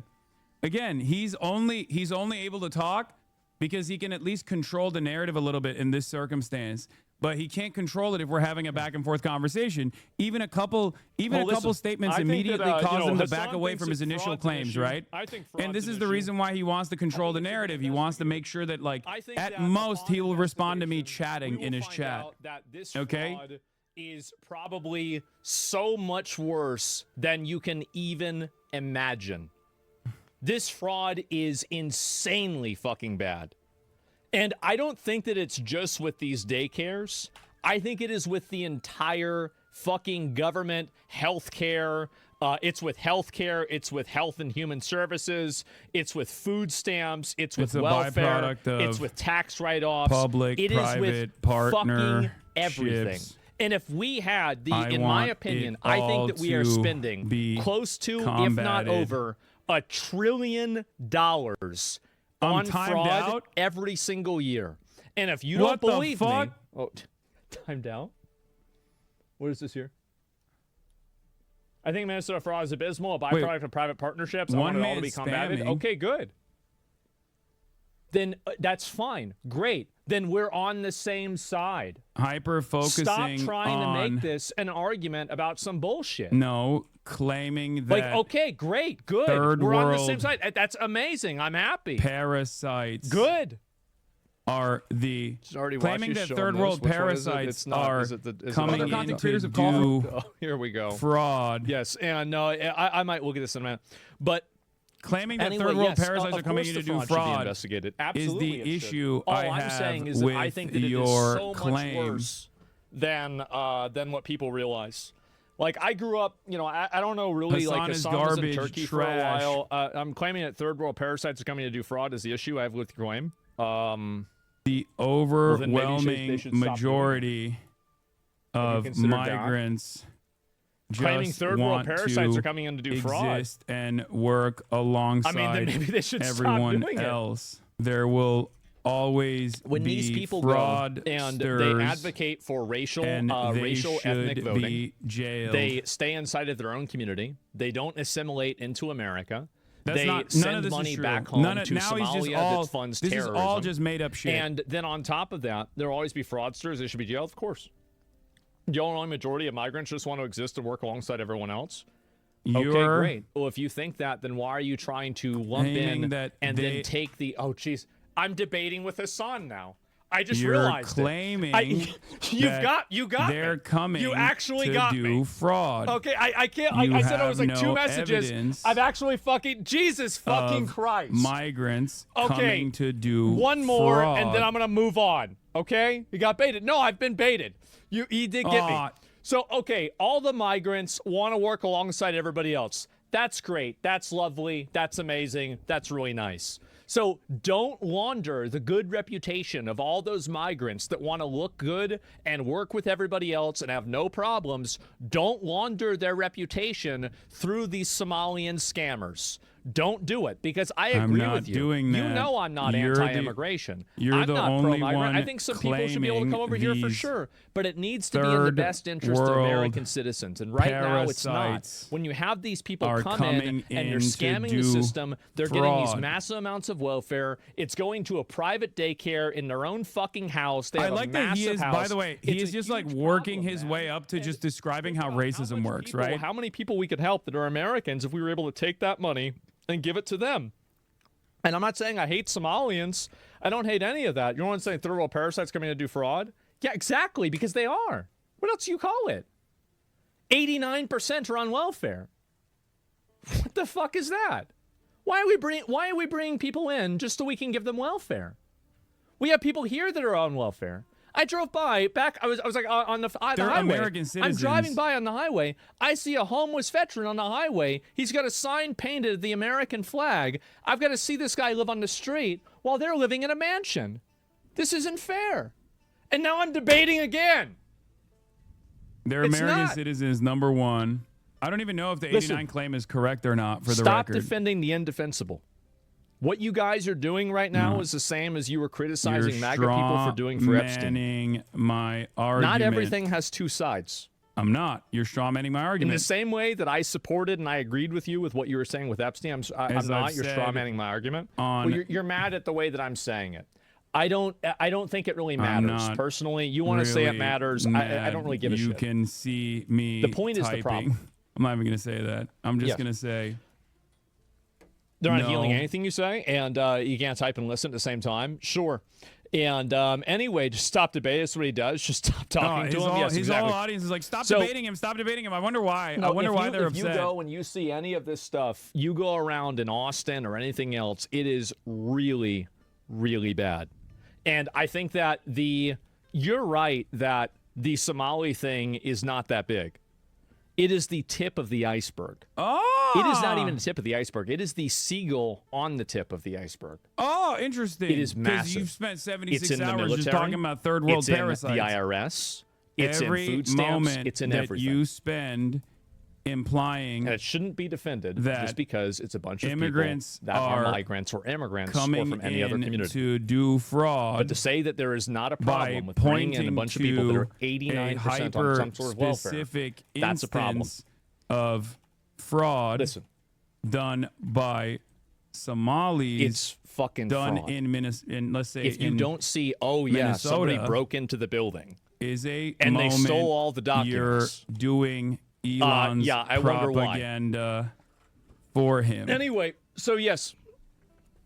Every moment that you spend implying that immigrants are coming That's in to a do lie, fraud by dude. pointing Yeah, to a of hyper-specific course. instance of Of fraud course done it's by a lie. Elon Musk Going is the after- Elon well, Musk. I think that really, if there are people defending the this that real were not, parasite people here. like Americans But doing this, or you're like some random worried Mormon about community doing this, I think that everybody would be, upsetting him, I think. together agreeing that it's very bad.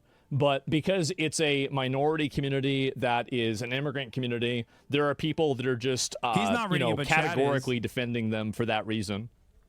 That 89% is false. Probing Trump's verbal attack on Somalis. 84% of So individuals that's really reporting the main Somali problem. ancestry in Minnesota, not just Somali. They wait, live what is in this? We beautiful updated this mansions, article, so many including Americans information that can't Somali afford a State house. demographer Exactly. showed us. Provided to us It's showing really 84% just that of simple. individuals reporting And Somali if you're ancestry in okay Minnesota, with not just that, Somali immigrants I benefited don't from think specific that I public really have assistance, the mostly alignment Medicaid. there. I think there's a big problem. Mute him when you talk, please. Wait, he's reading it. I think Remember he's the reading suckers what I who don't find said. a fraud like them? Yeah, I think there's a degree of that. Have you but, ever like, seen an are episode of you Law and really a Order? Criminals sucker? often That's try the to problem, obscure is that evidence. It's important to be able to find the fraud, but to put the blame on the people that are being defrauded, I think, is basically victim blaming. And that's the reason why you go to a CVS and everything's locked up. That's the entire reason why you go to a Unban me and I'll CVS, donate to your everything's charity of locked up in the choice. CVS. It's because all of these people like, oh yeah, well, you shouldn't have done that. Absolutely not. Fuck that. How much percent of fraud do you think Somalis commit in the United States? Probably, I would say less than 1 to 2%.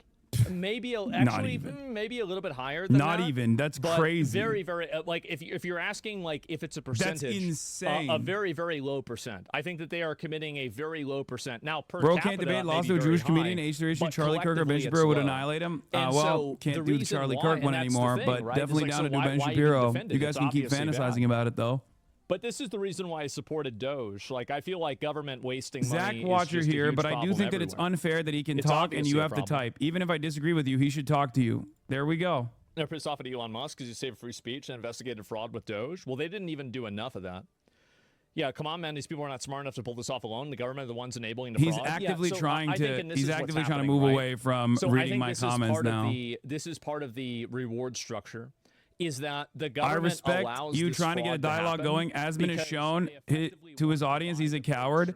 I think that there are definitely a lot of people in his audience that will look at this and think Asmongold is being a little cowardly. Is Kai still alive, bro? Show us the shock collar, bro. She's dead. I killed her. And I think there will be some people. There will be some people in there that'll just like engage in self-soothing behavior. Engage in self-soothing behavior, especially because like the moment that we start talking. If you noticed, he said he agreed with me quite a bit. And that's precisely the problem here. He doesn't want to have a conversation where he will be forced to concede on a lot of the things, because a lot of the things that he said about what my positions are wrong. So if his audience saw what my actual position was here, and then actually he had to sit there and defend what he's saying in front of someone who is a little bit more knowledgeable about what's going on in Minnesota, he would have to fold, because immediately he would be like, well, yeah, we agree, as he did, right? You're getting really good at debating. I wonder how the Clippers are going to spin him ducking you. They'll say Asmongold destroyed Hassan or something like that. What is this? I watch you both for different reasons. What needs to happen is you listen to what he's saying now and actually respond later, because he's assuming you're listening even though you're engaging in your chat. Honest opinion. Why won't he just talk to me directly then? This is what doesn't make any sense, because I'm willing to have this conversation. He's the only one who doesn't want to have this conversation. And I think like specific group, I think that for Somalians, like, yeah, they are voting as a bloc, but the reality is that this would happen anywhere.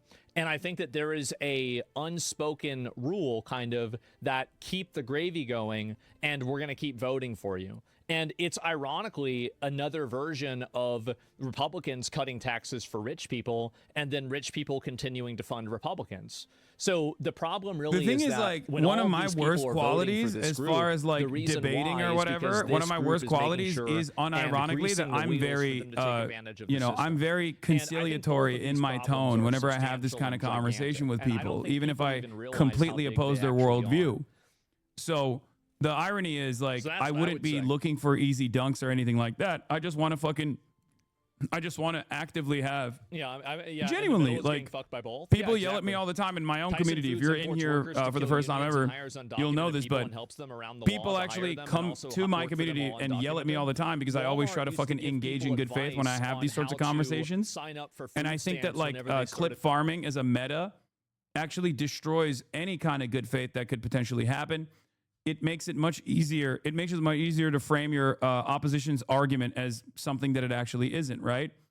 And that's what it is. Like, that's what he would rather continue to do. And the more I write in his chat and the more that his community sees that, some will say, it's good that you're actually not talking to him, King. We don't want you to feel insecure about your worldview. We don't want to feel insecure about our worldview. But there will be plenty of people who go, I think there should be open dialogue between the two, right? He talks about me every day. Yeah, there will be guys who go, Roach King 1, Hassan, dog abuser 0, you know? It's still human trafficking and kidnapping. Yeah, I think so too. And I think that they need to take this is an issue. Maybe Hassan will agree with this. I think that they need to take the people that are employing these illegal aliens. They need to do a discovery process on their personal and work computers and correspondence surrounding work. And if any of them acknowledge or express a reality or a knowledge information that But they the are solution knowingly employing these illegal aliens, is I would like to see them charged for human documenting trafficking. I people would, because that's and effectively what they're then doing. And until we have these business owners, and I'm very frustrated about this. You want me to be owners, honest that ICE is not doing that. but I think ICE should shifting also the be doing that, because blame I don't really, and this is another thing, to is the that I don't have migrants, any genuine migrant animosity for workers, Somalians. I don't have any genuine animosity for Mexicans or any other people from South helps America or the the Congo or Haiti or owners any of these people that are coming get over here, right? away I actually with don't. the I know a lot of other people do, and two-tier this is a labor contentious viewpoint that I have, system but my that viewpoint with it is actually very depresses simple. I don't wages. actually hate these people. I don't dislike Stop it, them. you clown. I just understand that they're coming here, and by doing so, they're causing us problems. But I don't view them as inherently bad or evil people. I don't disagree, but the solution is documenting people and then punishing business owners. But shifting the blame to migrant workers helps the owners get away with the two-tier labor system that depresses wages. Well, I think that really it's... So this is Hassan. That's Hassan said that. I agree with you. Actually, I do. I don't agree, because the migrant workers are definitely to blame to an extent. Like, you're talking about workers. We're not talking about Somalians at this point, right? It's the workers. I agree. I said this is the problem because with clip they wouldn't watching, be because this coming is my here actual if- position. Basically, like, think about it like this, right? It's a carrot on a stick. You Hassan have is the watching you donkey, you have freaking the out. He's horse. such a bitch. The Wait, what? horse Am is I coming to freaking the out? carrot. They're the ones putting the carrot out there.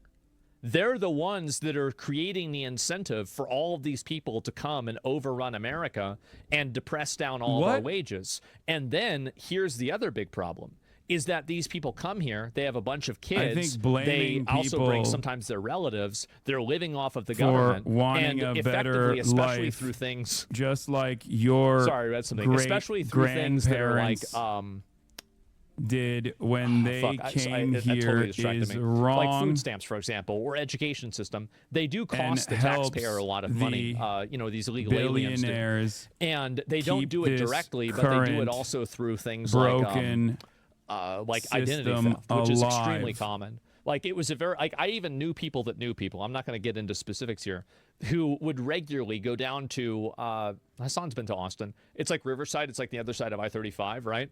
It's like on the other side of like downtown. Why is this go-to response? I agree, but not actually agreeing. I don't know. There's not as many now anymore. I said I think blaming people for wanting a better life, just like a great grandparents did when they came here, is wrong and helps the billionaires keep this current broken system alive. And their social security numbers, and because the Hassan gay R word redeemed highlighted message. they would take care of these kids, or sorry, not take care of. They would claim these kids to get extra tax refunds, and then split the refund money with the parents. And this is the kind of stuff that, unless you've seen this stuff happen, you don't even realize that it's happening. That's it. East 1st to 15th Street, exactly. It's so fucking frustrating to watch this. If Zach wasn't such a screenage, you could maybe have a conversation with Hassan and realize they have more common ground than he realizes. The business owners are the... Nah, Hassan, they can get the fuck out of my country, so can you go back to Turkey? Of the migration. If it wasn't for the business owners paying these people under the table, they wouldn't be here. That's the facts. That's 100% true. It happened to me. Mega Yep, gay 100%. R word. 100% on that point as well. A lot of families still do this. Of course they would. Why would they not do this? And this is the problem that I have, is that I think that there are a lot of shared values and like common goals that even Hassan and I have. This is how Asmongold presents himself as like a reasonable centrist, for the record, I think. But he's libbing up. Fucking scams and this shit is very different really attitude not a overall big than what he deal, was but saying it's an yesterday. indicative You know what I mean? problem Like of the a larger parasitic issue. migrants and all this shit. So yeah, I'd want to. Hopefully there can be an alignment Since Hassan is on watching, these can actual we get a free scams, Kai in the chat? making sure that we have actual Americans, real Americans, Yeah, that I mean, are I don't getting give a this shit. money. Yeah, free Kaya. I Real agree. Americans. Imagine that. We don't need immigrants. Our economy is not expanding faster than current Just population. billions American people for, struggle to from find one jobs. Oh state. my God, Yeah, it's billions cope. of It's dollars. cope. You really think it's the worst place is Minnesota? Give me a fucking break. We can also see what happens. You flood the market with new workers. Looking at the effect on women beginning to work. Yeah, I mean, I don't know all the details about that, but I could see that being the case. Sure. That's why I watch you. Don't You need to be a emotions are chatter. real You need focal to point. check I mean, logs. the thing is that if you want to deal with the problem, you have to you have to approach it from like 10 different ways. You don't just approach it from one way. You have to over $1 billion.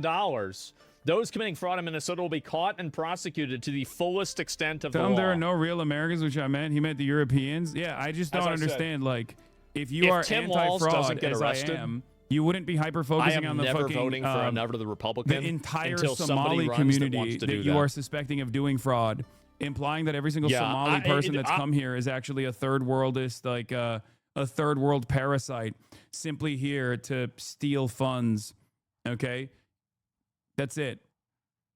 The reality of the matter is, even in terms of like, keep pressing him, especially on the women going into the workforce, it destroys in his Chad's tradwife stance. I don't even know what he's talking about there.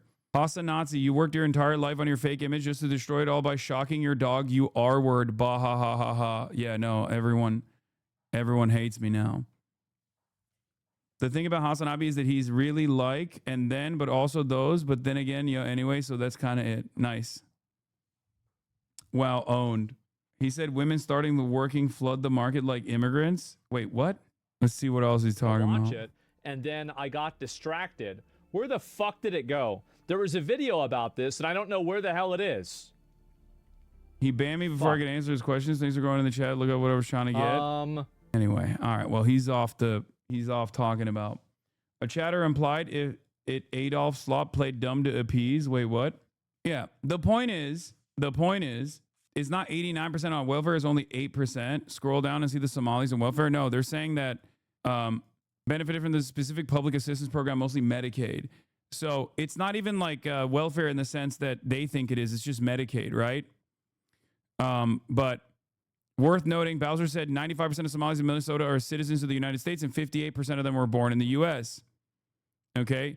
February report from the Libertarian Cato Institute using a different methodology found that immigrants consume 21% less welfare and entitlement benefits than native-born Americans on a per capita basis in 2022. That report looked at the percentage of total dollar amount of spending on benefits for immigrants and U.S.-born residents and accounted fewer means-tested programs as welfare and also included Social Security and Medicare, which are considered entitlement programs.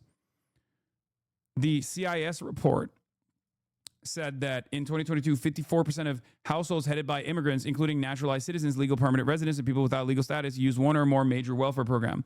The problem with this report is, do you believe that people who are naturalized citizens are American citizens? Do you believe that people who are born, okay, do you believe that people who are born with Somali ancestry but are born on U.S. soil are American citizens or not? Now, the reality of the matter is, for programs like the CIS, they try to claim that American citizens, natural born U.S. citizens, are actually not real U.S. citizens because they were born to one or two families or one or two parents that are either undocumented or, not an American citizen at all. Okay? That's the issue. That's the problem. Those people are American citizens. And the entitlement programs are claiming that this is just welfare is also silly because it's like Medicaid, Medicare, Social Security, things like that. And the idea is like, what? What are we supposed to do? If someone is of Somali descent, even if they are an American citizen, that they shouldn't have access to Medicare or Medicaid or Social Security? It's fucking ridiculous. These are programs that they're actually paying into. That's how Social Security works, for example. It's just plain racism. Okay? That's it. Damn, this guy's good.